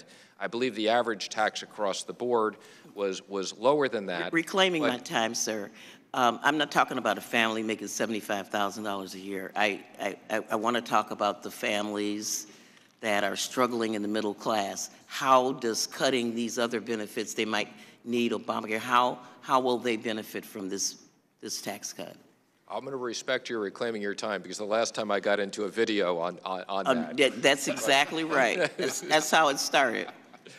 But let me just emphasize, we are not cutting programs. We are lowering the rate of growth on programs, as I mentioned. You're cutting Social Security, Medicare, Medicaid. You're eliminating the Social Services Block Grant Fund. And thank God my time has concluded, right, Secretary? And you didn't have to answer. Okay. I thank the gentlelady. With that, let me recognize the gentleman from Illinois, Mr. LaHood, to inquire.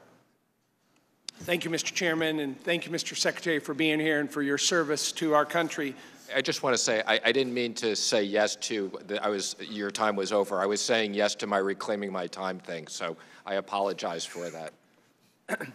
Mr. Secretary, appreciate you being here. And I would just start off, and in my district in central and west central Illinois, I look at the effect that the Tax Cuts and Jobs Act has had on my district. And probably the number one complaint that I hear in my district as I travel around is we don't have enough workers to fill the jobs. We have 7.3 million unfilled jobs in this country. And I look at my district, and whether it's truck drivers, whether it's mechanics, whether it's welders, whether it's nurses, technicians, we can't fill the jobs that we have as a direct result of the Tax Cut and Jobs Act that was passed by this Congress. And that's a positive thing. I also look at recent Gallup poll, U.S. small business owners' optimism, the highest in 10 years. Look at the fact a Gallup poll just last month in the middle class, 70% are more optimistic this year than they were last year. And so by every measure, you look at the optimism in the economy as a result of the jobs, the Tax Cut and Jobs Act, it's working.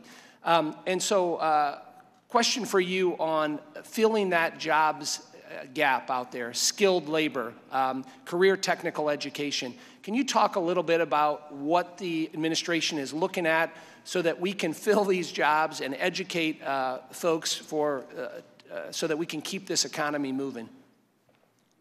Thank you. I think there's really two important issues. One is worker training, and to make sure that, as you said, there's as many open jobs as there are workers, so that we train people for those jobs. And two, we need to have legal immigration growth to increase our economy. So I know this is something that the President continues to be focused on and working with Congress on, but we need more workers. Switching gears to trade, can you give us a little update on where we're at with China? I know you and Ambassador Lighthizer have been very engaged with the Chinese, and we're at a critical point with those negotiations. And specifically, if you could comment on, we've heard a lot about the enforcement mechanism that we are trying to put in place to change the behavior of China as it relates to making them comply, making them abide by what every other industrialized country in the world does. And whatever that structural change is going to be important moving forward. Can you talk a little bit about that? Yeah, so I think, as you know, President Trump has been focused on this issue of trade with China for the last 2 years. Since the first meeting at Mar-a-Lago between the two presidents, he made very clear, and they agreed, that the trade deficit had to be reduced and that they had to create more opportunities for U.S. companies and protect our technology and stop forced joint ventures. Ambassador Lighthizer and I have worked very close together. We had a call with the Vice Premier as recent as last night. We are working diligently. There's over a 150-page document that we're working on. It will have, if we reach an agreement, a very clear enforcement provision. And as the President said yesterday, we want to get the agreement right. That's more important than the exact timing. But I expect it's something we'll resolve in the near future. Thank you, Mr. Secretary. Thank the gentleman. And with that, let me recognize the gentleman from Virginia, Mr. Byert, to inquire. Mr. Chairman, thank you very much. Mr. Secretary, please, thank you for being with us. Mr. Chairman, without objection, I'd like to offer for the record an article from this morning's Wall Street Journal entitled "Steve Wynn Met with Treasury Officials About Opportunity Zones After Stock Sale." Without objection. And I also note that FOIA requests about these meetings have been pending since last September, and the Treasury Secretary, and urge the Treasury Secretary to make these FOIA requests a priority. Secretary Mnuchin, in contrast to the rest of the non-default budget, the President's budget does request an increase in funding for the IRS, and this signals a recognition of the problem, but doesn't go nearly far enough to address a decade of underfunding on the IRS workforce and its mission. Much of the funding is addressed on new initiatives like the technology that, while worthy, don't address some of the main problems we've seen arise during a decade of underfunding. During the IRS enforcement budget, it's 23% below where it was in 2010. And And this, even in 2010, there was a tax gap of almost $500 billion. We've talked a lot about the budget deficit.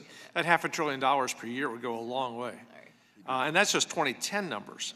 From 2011 to 2017, audits of the wealthy fell an alarming 75%, a much higher rate than the audits fell for poor and middle-class taxpayers. And this comes at a time when wealthy tax evaders are using ever more complex schemes, including a proliferation of global LLCs designed to hide assets. The IRS has many talented and dedicated employees, many of them my constituents, but they simply can't keep up. And there's concrete evidence that the wealthy enjoy widespread immunity, not just to practice aggressive tax avoidance schemes, but to engage in fraud and evasion as well. Some wealthy people clearly share the belief that that's why tax-deductible donations to fraudulent charities, bribes to get their kids into college, or aggressively and illegally undervaluing real estate assets to avoid tax liabilities. So this not only undermines federal revenues, but also just confidence in our democracy and the rule of law. So, Mr. Secretary, what steps are you taking to reduce the tax gap and increase public confidence in the IRS? Thank you very much. So first, let me just comment on your first issue on Mr. Nguyen. We will be happy to follow up with the FOIA request. Thank you very much. I can confirm there was a meeting with the experts who deal with opportunity zones. We have meetings with lots of people.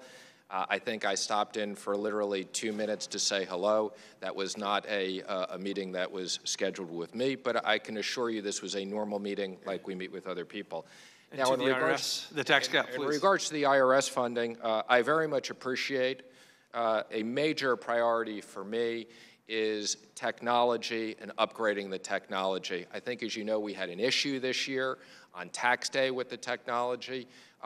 We make big investments in lots of other things that are important to the government. The IRS needs technology to bring it into the modern age.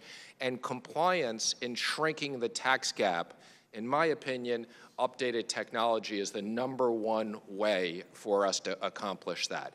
So I very much support the IRS's plan. I appreciate the bipartisan support for the IRS. And again, IRS technology is on my top 10 list to get done. Thank the gentleman. With that, let me recognize the gentleman from Illinois, Mr. Snyder, to inquire. Thank you, Mr. Chairman, for holding this hearing. Thank you to the Secretary for being here. I'd like to focus on a topic we've touched on already, the state and local tax deduction, the cap on that. The last tax package put a cap at $10,000.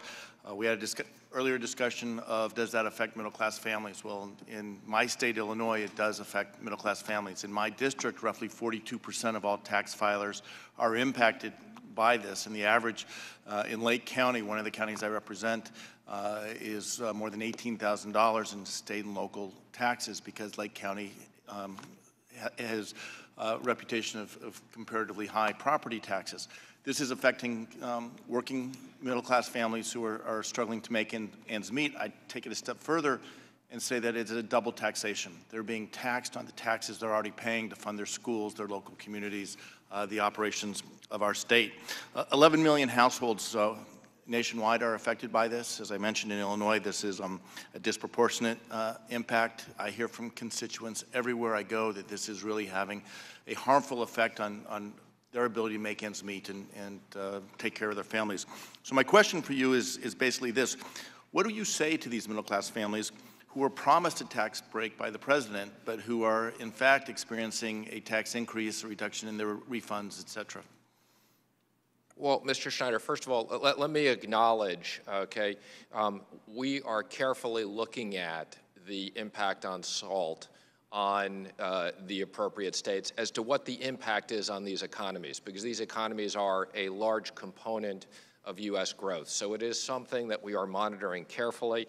I won't get into a debate as to what's the middle class and what who's exactly being impacted, but I will acknowledge we do have certain concerns we're monitoring on these economies. I think, you know, the president has made some recent comments on this, that he's aware of it. So I do want to just say we do understand it, and we look forward to working with you specifically to understand the impact in your areas. Thank you. And I'll say that a young family that is making, say, $75,000 to $125,000, which defines a big portion of my district, families that are couples that are starting their families, moving to the district, buying their first home, and getting hit with not just the impact of the cost of starting a family, but then a double tax on their state and local taxes they're paying for funding their kids' schools is a real burden on these families. So I look forward to working with you. This is something that I think we need to address and give relief to these families that were promised a tax break. And with that, I yield back. Thank you. And the Chair would exercise a prerogative here to, I think that the President did note that he was open to a discussion about the SALT deduction. I will comment, yes. I was just referring to the President is aware of this, and as I said, we're carefully monitoring the impact on these parts of the economy, which I want to acknowledge is a very important part of the U.S. economy. Thank the gentleman. And with that, Dr. Westrup is recognized to inquire. Thank you, Mr. Chairman. Thank you, Mr. Secretary, for being here today. And I can say throughout my district, in some areas where they were really struggling, there's a lot more optimism than we had a couple of years ago. And we're also seeing a great increase in the capabilities and needs being filled through our community colleges and our vocational schools. You know, through this process, you know, we are a great country that provides safety nets, and we never want to let those go away. But they're sometimes very challenging for people. We have an opportunity right now with growth and more jobs available, enhancing the lives of blue-collar workers and their families. But in addition, I want to take a moment here to talk about those that are in poverty and the opportunities for them. And one of the things that I'm finding, and I want to hear what the Treasury Department feels about this and how we can do things better, but for those that find themselves in poverty, our fellow Americans that are making every effort they can, one of the problems that they find all the time is they have to go one place for their housing, another place for their nutrition, and another place for their health care. And too often, as they start to succeed and make their way, they're penalized. They're penalized for making too much. They suddenly get into a higher level of income and their kids lose their Medicaid. That's a real scenario that I think both sides of the aisle recognize, at least I hope they do. But how is that affecting you at Treasury? And maybe what recommendations might you make that we do so that people aren't stymied in the process of trying to come out of poverty? Well, I think you've raised some very important issues. I look forward to sitting down with you and other people on a bipartisan basis on the committee to look at this issue. I think clearly we want to have incentives for people to work. So we want to put people back to work. The best way to get them out of poverty is to have them have jobs, and we look forward to addressing some of the issues that you've raised. Yeah, and I'm talking about Americans that are very incentivized to work, and they are working, and they're giving a greater opportunity at work, but they can't take it because of what we have in place here. What we're telling them is, well, now your kids will no longer have health care because you're going to make $5 an hour more or something like that. So I think we have to do some math here. I understand, and I hope this is something that Republicans and Democrats can look at together on the committee. And I want to applaud the focus on customer service with the IRS. And I think that I met with the commissioner the other day, and I think that he gets it, and hopefully we're going to be on the right track there. Thank you. And thank you for noting that. And let me just say, we can always do better. One of the things we're focused on, again, with technology is automated callbacks. There's no reason why in this day and age hardworking Americans need to stay on the phone on hold for long periods of time. So this is a priority for us with technology. Thank you. Thank the gentleman. With that, let me recognize the gentleman from New York, Mr. Swazi, to inquire. Thank you, Mr. Chairman. Thank you, Mr. Secretary, for being here today. I didn't want to talk about this, but I'm going to. You've talked about it a little bit. SALT is awful for my district. The SALT cap is awful for my district. It's bad for all of New York, at least downstate New York. In fact, every Democrat and every Republican in New York City, on Long Island, and the downstate suburbs voted against the tax bill because it's bad for the people of the area I represent. And I know that you're from New York as well. That's correct? That is, and I can assure you I hear it from plenty of people in New York all the time. And you know that New York is the largest net donor to the federal government of any state in the United States of America. We send more than $36 billion, maybe as much as $48 billion a year to the federal government than we get back in tax returns. Are you aware of that fact? I am, although I would just comment on the net donor issue. It happens to be because it also has a predominant portion of the wealthy people. Yeah, and we're subsidizing the rest of the country more than any other place in the country. Maybe because we have wealthy people in New York City and other places. We also have middle-class people. The country's different from place to place. You would argue that, wouldn't you?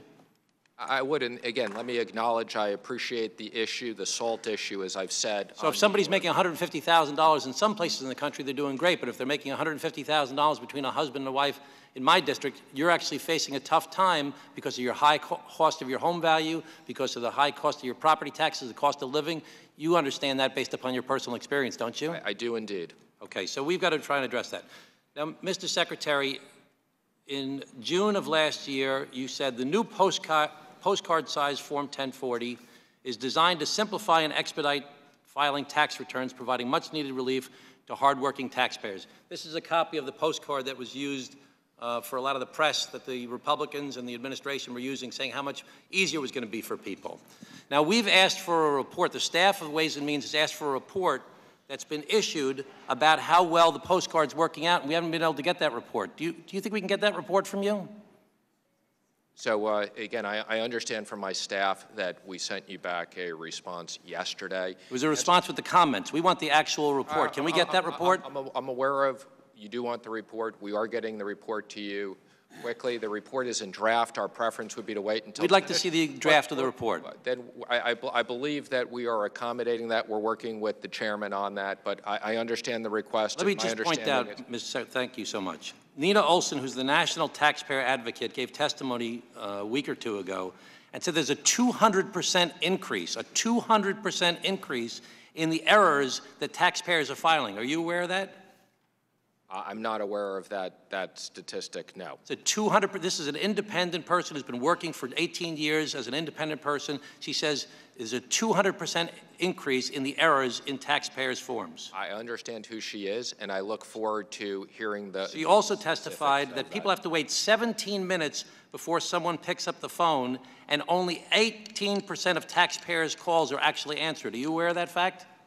I am, and as I just noted, okay, I want to work on the issue. And again, we should have ways that taxpayers can communicate electronically so they don't have to sit on So the IRS has been picked on for many, many years. It's getting worse under the new tax forms. The gentleman will wind down his Thank you, Mr. Chairman. Do you agree that things have gotten worse under the new forms? Thank the gentleman. His time has expired. With that, we'll recognize No, I don't. California, Mr. Panetta. Thank you, Mr. Chairman. Mr. Secretary, thank you for being here. Appreciate your time, your patience. I was going to talk about this, but you brought it up, and I really appreciate you bringing this up. Immigration reform, basically immigration and how that is a crucial part of the economy. Now it's very important in my district on the Central Coast of California. I have a #1 industry is agriculture. Therefore, an ag labor bill will be coming to the administration, hopefully. It's going to come out of the House, hopefully get through the Senate, and I would hope that because of the importance that you just stressed on immigration and immigration reform, that you would be an advocate to outweigh the anti-immigration reform elements in this administration, showing the president how important it is, not just for my district, but for districts across this country. Can I get your commitment to being that advocate for that type of immigration reform? I don't know the specifics of the bill, but I am an advocate for legal immigration reform. I think, you know, the president very much supports agriculture and the hardworking farmers. I'm familiar with your district. And, you know, this is an issue we need to address, not only for farmers, but for skilled people as well. There's way too many people that come here, study in the U.S., get PhDs, can't stay here to work. So legal immigration reform is something I think is very important for Congress to work on. Exactly, and I would also mention that a lot of the work that my farm workers do on the Central Coast, I would call skilled labor. There's a reason why the domestic workforce is not filling those jobs, because it's very difficult to do. And therefore, that's why we have people coming into this country to do it, thankfully, for my community, our economy, and our agriculture. Want to mention something in regards to the budget that came out just a couple days ago. Part of the Budget Committee, we had OMB Acting Director Vogt come and talk about it.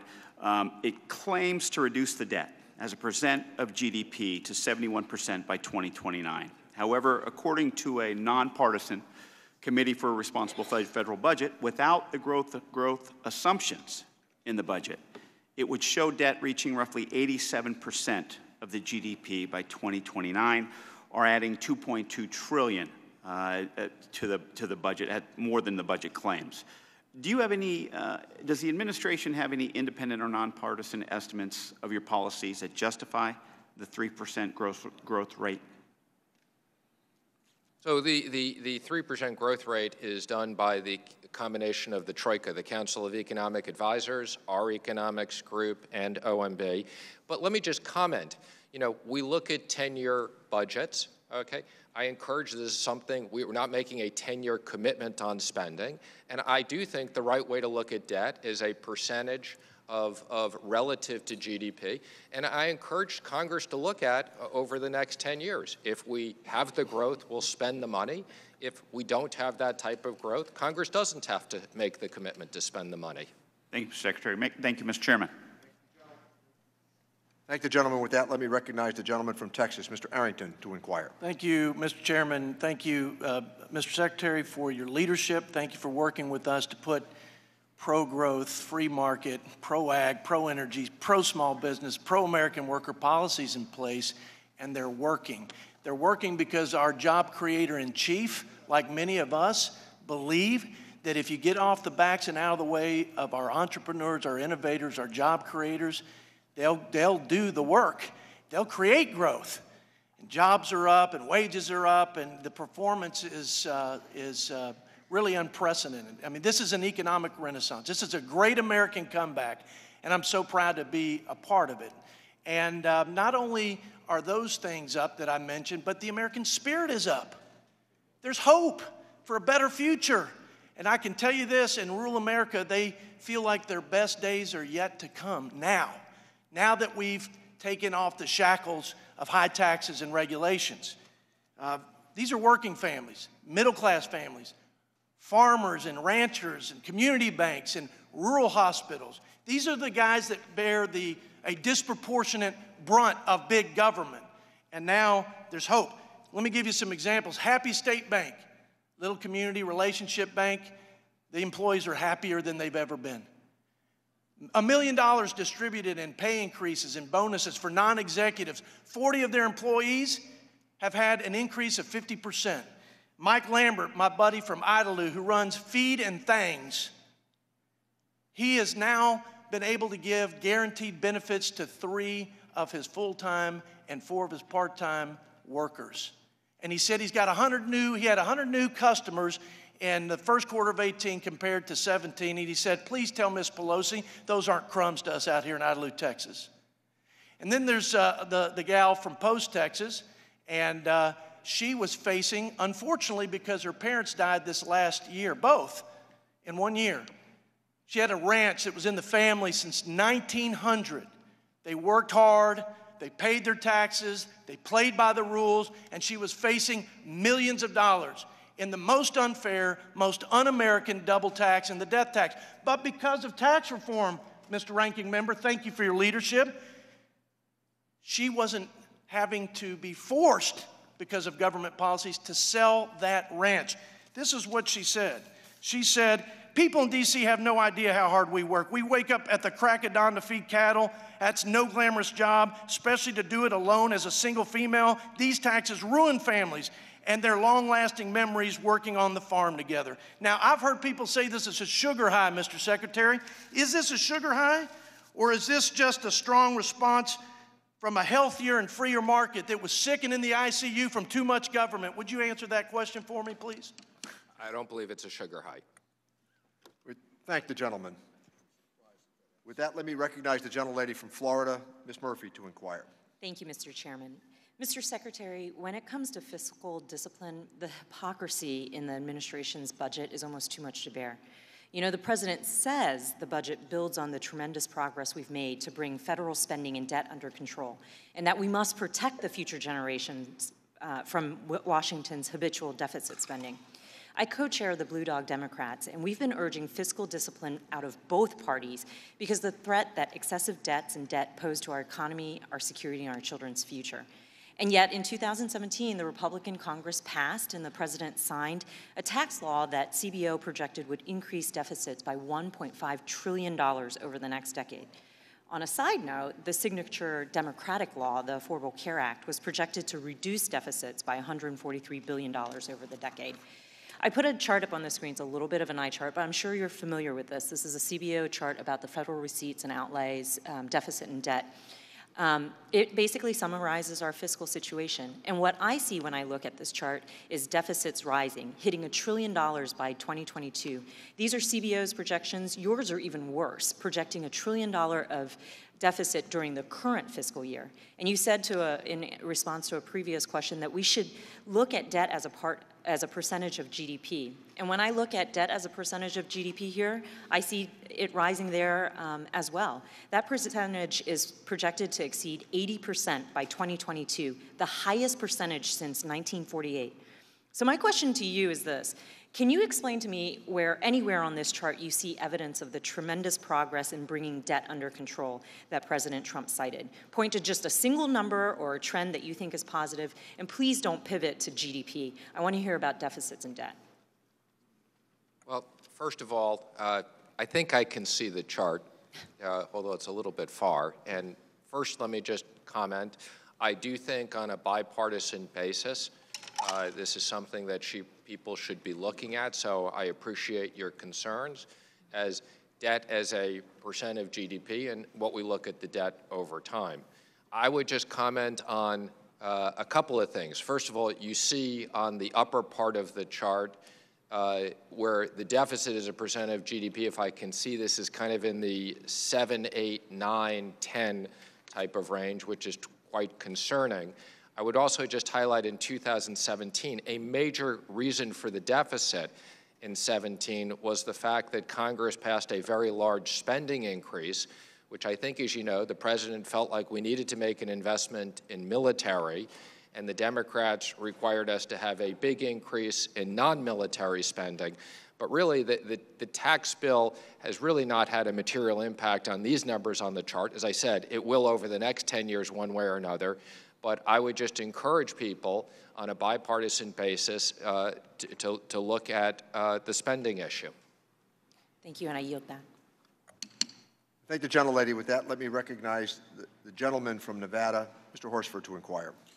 Thank you very much, Chairman Neal, and to the ranking member, Mr. Secretary. It's good to have you here today.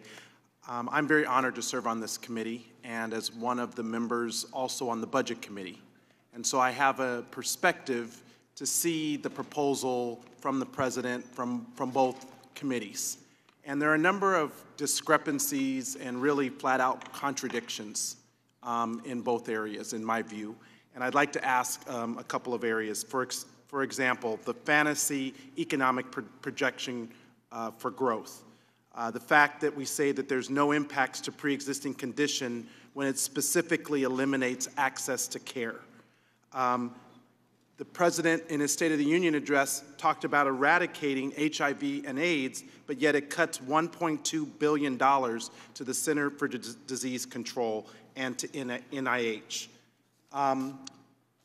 Another area is infrastructure. I know you answered the chairman's question about what you feel like the level of funding should be around infrastructure at the $1.5 trillion level. However, the president's budget called for only $200 billion investment for infrastructure, which is inadequate to cover the nation's infrastructure needs. And in a study of contradictions, I understand other parts of the budget make cuts as well, such as cuts to the Highway Trust Fund after 2021, approximately $150 billion. So I guess my overall question specifically around infrastructure is the $200 billion net of cuts, or is it new money? Where does this money come from, and where is it going? And has the administration prioritized infrastructure investments in its budget? Well, let me just comment on the $1.5 trillion, which we very much support for infrastructure, but I just want to be clear, that doesn't have to be all federal spending. That can be a combination of various different things. Now, again, we look forward to working with Congress on infrastructure. Obviously, how it's paid for is a major component, so we didn't put bigger numbers on infrastructure in the budget because this is something we know that needs bipartisan consensus. And in the areas where, again, the president is speaking in one way that he's preserving and protecting while making cuts to Medicare, Medicaid, SNAP assistance, food assistance for children and needy seniors? Well, I would just comment, the overall budget is going up considerably over time. The President and we look forward to working with Congress on how that money is allocated between different programs. The President is not cutting these programs on an absolute basis, but in many cases is lowering the rate of growth of expense. Thank you, Mr. Chairman. I yield back. Thank the gentleman. And with that, let me recognize the gentleman from Kansas, Mr. Estes, to inquire. Thank you, Mr. Chairman, and thank you, Secretary, for joining us today. Mr. Chairman, I'd like to submit for the record an article from AEI titled Wages Rising, the U.S. Economy is Now Working Best for Lower Wage Workers, where it talks about wage growth has picked up sharply for the bottom half of the wage scale. As you mentioned in your testimony, Mr. Secretary, the economy is growing at historic levels. You know, in addition to the highest GDP in the last 14 years, we've seen wages grow. We've seen unemployment rates near a 50-year low. We have more job openings than job seekers. And following that progress over the last few years to jumpstart the economy, you know, with all of the regulatory reform and all of the Tax Cuts and Jobs Act benefit, we can't deny that those changes are making benefits for millions of Americans. And the growth really helped the country, help us move on a better footing. And there's some of the things that we need to keep moving forward. You know, I represent Wichita, the air capital of the world. Obviously, trade's a big issue for us, both from an aviation standpoint, but also from agriculture as well. And I'm hopeful that Congress moves forward quickly with the USMCA and ratifies that because it's such a boon for not just our country, but also countries throughout the world to see a strong economy in North America. You know, as we continue that progress, I want to make sure that we then have the opportunity to move forward with China and other countries and other regions to make sure we have good trade agreements with them as well.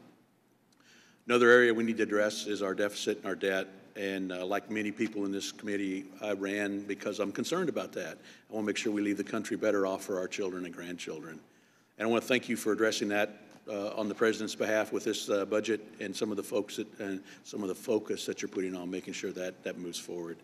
And I'm hopeful that the combined effort that we're making with our economic growth and making sure that we're doing appropriate government spending, that we can help achieve that goal. There is one quick question I want to talk about. We've seen some recent proposals, particularly coming from France, about taxing particularly technology companies. You know, companies like Amazon and Apple and Google and Facebook who've really used new technology to provide great innovation for our country and for the world. How's the best approach that we kind of attack that misguided approach? Is it a direct contact with a country like France, or is it more multilateral with the EU? So let me just comment. I was in Europe last week. I had the opportunity to meet with the finance minister, Bruno Le Maire, as well as President Macron. This was one of the specific issues I brought up. It's also an issue in the UK. I had the opportunity to speak to Philip Hammond about that, the Chancellor of the Exchequer there. We have been discussing this at the G7, and we've made it very clear that digital taxes aimed at U.S. companies are unfair, and we won't put up with that. We are working very closely at the OECD with them and others, and I'm hopeful we can come up with a G7 view that can then be moved through the rest of the world. So I'm cautiously optimistic.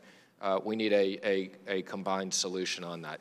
Thank you, Mr. Secretary. I yield back. Thank the gentleman. With that, Chair would recognize the gentleman from Michigan, Mr. Kildee, to inquire. Oh, I'm sorry. Mr. Kildee, would you go ahead, and we'll come right back to Mr. Gomez. Please, I recognized you first, so we'll come right back to Mr. Gomez. Thank you, Mr. Chairman. And thank you, Secretary Mnuchin, for being here. I represent a string of older industrial communities in Michigan, Saginaw, Michigan, Bay City, Michigan, my hometown of Flint. These are communities that have been significantly negatively affected by long-term economic trends, particularly by trade policy that has really expedited the offshoring of manufacturing jobs. Because of that, they are communities that are unfortunately, uniquely, not in a position to take full advantage of even significant infrastructure investment unless there's a recognition of the particular needs that they face. So I was really troubled by what feels like an infrastructure plan that disproportionately puts the burden of that investment on state and local governments. Now, I don't know what the particular plans for the $1.5 trillion investment would be, but it was not a good signal with the initial plan that we saw that 80% of the money would have to come from those states and local governments, which, to be honest with you, Mr. Secretary, if they had the 80%, they would be spending it right now. There has to be significantly more investment. So the one thing, before I ask another question, that I would ask is if the administration would be willing to work with those of us who represent those particularly distressed communities to make sure their unique needs are comprehended as an infrastructure plan goes forward, and not simply take the position that one size fits all. Even if we got together around a more rational apportionment of the investment, even in that circumstance, communities with really limited capacity and very little excess capital are going to be able to take advantage of this. I would just ask that you make a commitment to work with some of us who represent those particularly distressed communities. I will. Let me just comment. I had the opportunity to visit Flint, Michigan during the campaign with the president, and I must say I appreciate personally seeing it and the difficulties in that community, and we look forward to working with you. And again, I look forward to working with Chairman Neal and the rest of the committee on a bipartisan basis.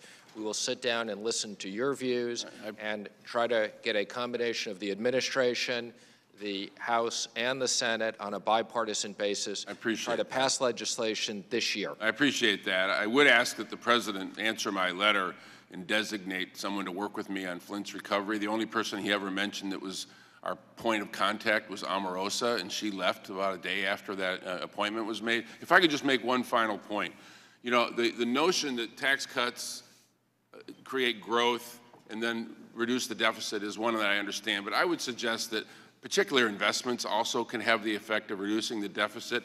I think it's unconscionable that this budget would reduce health, National Institutes of Health research into cancer research, for example, when the cure to these debilitating diseases would not only have a moral value, but could potentially reduce healthcare costs into the future. And I'd ask you to look at that. I yield back. I thank the gentleman. If I could just say, if you could send my office a copy of the letter that you sent to the president, I will personally speak to him again and make sure it got to him, and we have someone in the White House that can work with you on that. Again, I know he personally appreciates that community and what they've gone through. With that, let me recognize the gentleman from California, Mr. Gomez, to inquire. Thank you, Mr. Chairman. Mr. Secretary, thank you for being here. I'm going to go back to a line of questioning from earlier. In 2017, there were 151 million disclosures of tax records under Section 6103F. Mr. Secretary, have you ever denied a request for tax records under 6103F by the Ways and Means Committee or the Senate Finance Committee? I think I understand what people are trying to get me to address. But again, let me just say that the use of 6103, and I believe it's 9 billion of disclosures, not 11 billion, okay, has to do with sharing of information, whether it's with states, whether it's with the Department of Education. This is a bulk issue. This is different than what I read about in the press, is the committee chair requesting any specific individual tax return, which again, I'm not aware of that having been done in the past, especially on an elected official. So there has never been a request denied? I'm not going to answer that because I don't know whether there's been a request denied or not. But equating the 9 billion of disclosures on 6103. Mr. Secretary, I'm reclaiming my time real quick because I'm running out of time. Mr. Secretary, has President Trump ever asked you to intervene or ignore the coming request for his tax returns? He has not. Have you ever discussed the topic of President Trump's tax returns with the president or anyone in the White House? I I have not discussed with anybody in the White House the issue of his tax returns or a request of his tax return. Anybody outside the White House?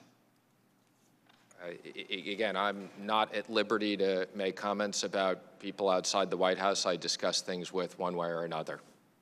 So you might have discussed this with his attorneys? I've had no discussions with his attorneys, but again, I'm not continuing to go down this again of you asking me 20 questions on this. That's what we do here. We ask questions.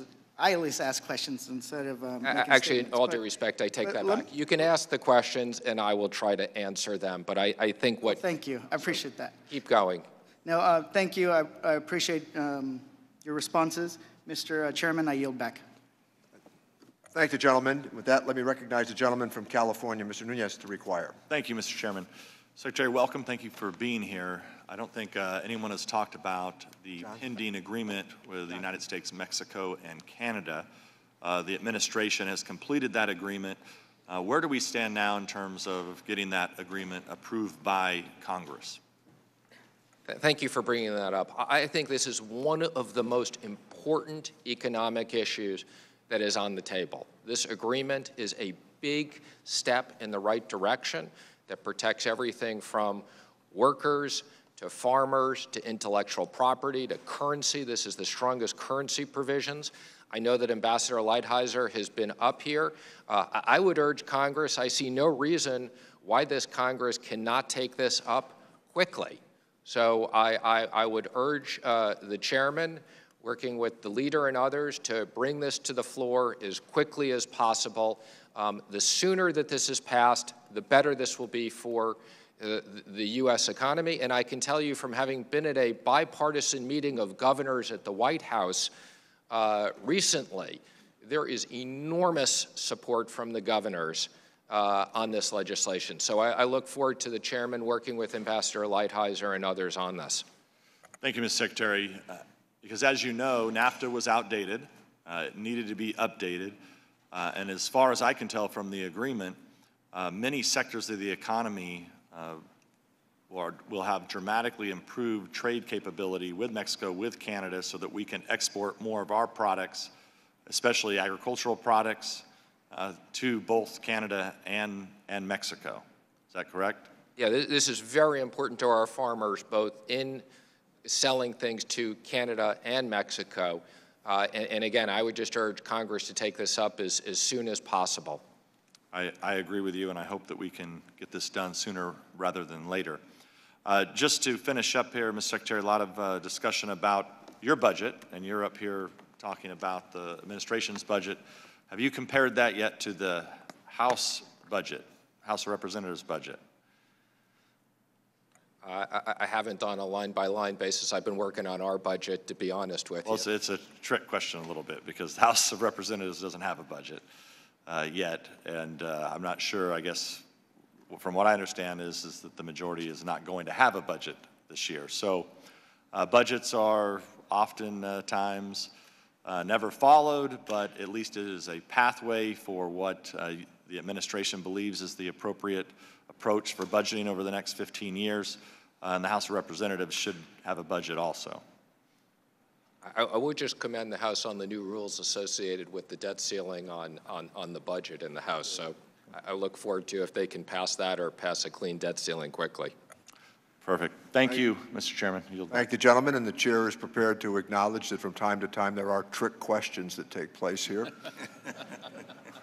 With that, let me recognize the gentleman from Connecticut. I assure you there'll be no trick question here, thank you, Secretary, and thank you for both your patience and perseverance today. We appreciate the time you've afforded us and look forward to coming back in further exchange as well, and whether it's in the form of a briefing or otherwise, your continued emphasis on bipartisanship is clearly welcome here. We especially, in noting what Chairman Neal said before, the need for us to get after pension reform, the opportunity that it presents us, and the timeliness. Also, you mentioned it again, repeated, and I thank Mr. Nunez as well, to get a clean vote on a debt ceiling and get that taken care of so that we don't end up into a protracted stall would be important as well. what you had to say on infrastructure, both with the chairman and your exchange with Mr. Blumenauer, I think is also extraordinarily helpful. I think what you see here is the rub that Democrats have based on the juxtaposition of a $2 trillion tax cut and then looking at a budget that cuts to the heart of Medicare and Medicaid. And what I think where the rub is here is that those oftentimes, especially Medicare and Social Security, being labeled as entitlements. They are, of course, the insurance that people have paid for. Give President Trump credit. When 16 other Republicans on the stage tried to corner him and say that it was an entitlement, he said, no, it's a benefit they earned and I will not cut it. And so I think that's the further rub that people on our side have. But we look forward. And our subcommittee on Social Security is working bipartisanly to achieve these goals. And so I further appreciate what you had to say there. And I would point out that in 1983, the last time that we did anything constructive with Social Security, Ronald Reagan was the president. Tip O'Neill was speaker. Howard Baker was the Senate Majority Leader. It's not different today with Nancy Pelosi and also with Mitch McConnell, except this. President Trump, Ronald Reagan was opposed to Social Security. President Trump has defended this. And it's something that the administration, I think, should take credit for and work bipartisanly, because I think you can bring along many moderate Republicans that believe, as the president does, that these are not entitlements, and we need to reform these in a way to take care of those American people who solely relied on this because they know it's the full faith and credit of the United States government. I thank you for your service, and I hope you'll pass that message along to the president, and we can continue to work with you. I will, and thank you very much. And as trustee of the Social Security Trust Funds, I take this responsibility very seriously. So I look forward to meeting with you and other members of the committee as appropriate to get your ideas. Thank you. I look forward to meeting with you. We'll follow up and try to schedule that. Please do. Thank you. Thank the gentleman. With that, we will recognize, I believe, the last point of inquiry from the gentleman from Pennsylvania, Mr. Boyle. Thank you, and thank you for being here, Mr. Secretary. I wanted to follow up. At the very beginning, Chairman Neal had asked you about the debt limit, the debt ceiling, and I was very happy to hear you say that you're supportive of a clean raise. So I wanted to follow up on that and actually go to the next step. The concept of the debt ceiling and the constant crisis it creates through repeated threats of not being raised is completely unnecessary and achieves nothing, in my view. It's no wonder that only a handful of countries around the world even follow this disruptive, arbitrary, and restrictive fiscal practice. When you receive your credit card statement at the end of the month, you can't decide, well, I'll pay this, but I won't pay that. Our current process, and we came most close up to the brink in 2011, but there have been other subsequent times, our constant process of playing chicken with the debt ceiling achieves nothing, and God forbid one day we might actually risk the full faith and credit of the United States. So last Congress, I introduced Resolution H.R. 3693 that would simply and cleanly abolish the debt ceiling once and for all. I wanted to know what your opinion was on whether my specific legislation or just the concept of eliminating the debt ceiling altogether and not having that potential danger lurking out there. Well, let me just comment. I share your concern about going to the brinksmanship and risking the credit of the U.S. government. Obviously, this is something we can never let occur. I'm not familiar with your specific legislation. I will look at it. My own opinion is that when we approve spending, we should approve raising the debt ceiling. So I'm not sure we need to get rid of it, but like any other business, when you approve spending, you have a plan how to finance that spending. And if we want to cut spending, we should cut spending, but that is the time to deal with it. Correct. We should make sure that if we approve funding We approve spending. We approve the necessary funding as well. Correct. And in agreement, and I would point out that in 2011, even though we ultimately raised the debt ceiling, just the fact we came close and created that uncertainty in the markets led to the first ever downgrade of the credit of the United States. Briefly, in the time remaining, could you describe some of the things that would happen, given your role as Secretary of Treasury, if we were to ever fail, now or a future Congress, to raise the debt ceiling? I can't imagine that this Congress or any other Congress would ever let the U.S. government fail. So I don't even want to go speculate on what the implications would be. Honoring the full faith and credit of the United States government is one of the most important issues, and as Treasury Secretary, I will do everything in my power to make sure that we honor the full faith and credit. I yield back. I certainly appreciate the Secretary's commentary as he concluded his presence today, and I thank the gentleman for that line of inquiry as well. Let me thank you for your participation today, Mr. Secretary. Please be advised that members have 2 weeks to submit written questions to be answered later in writing. Those questions and your answers will be made part of the formal hearing record. With that, the committee stands adjourned.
Well, I didn't know who was. But it's, yeah, no,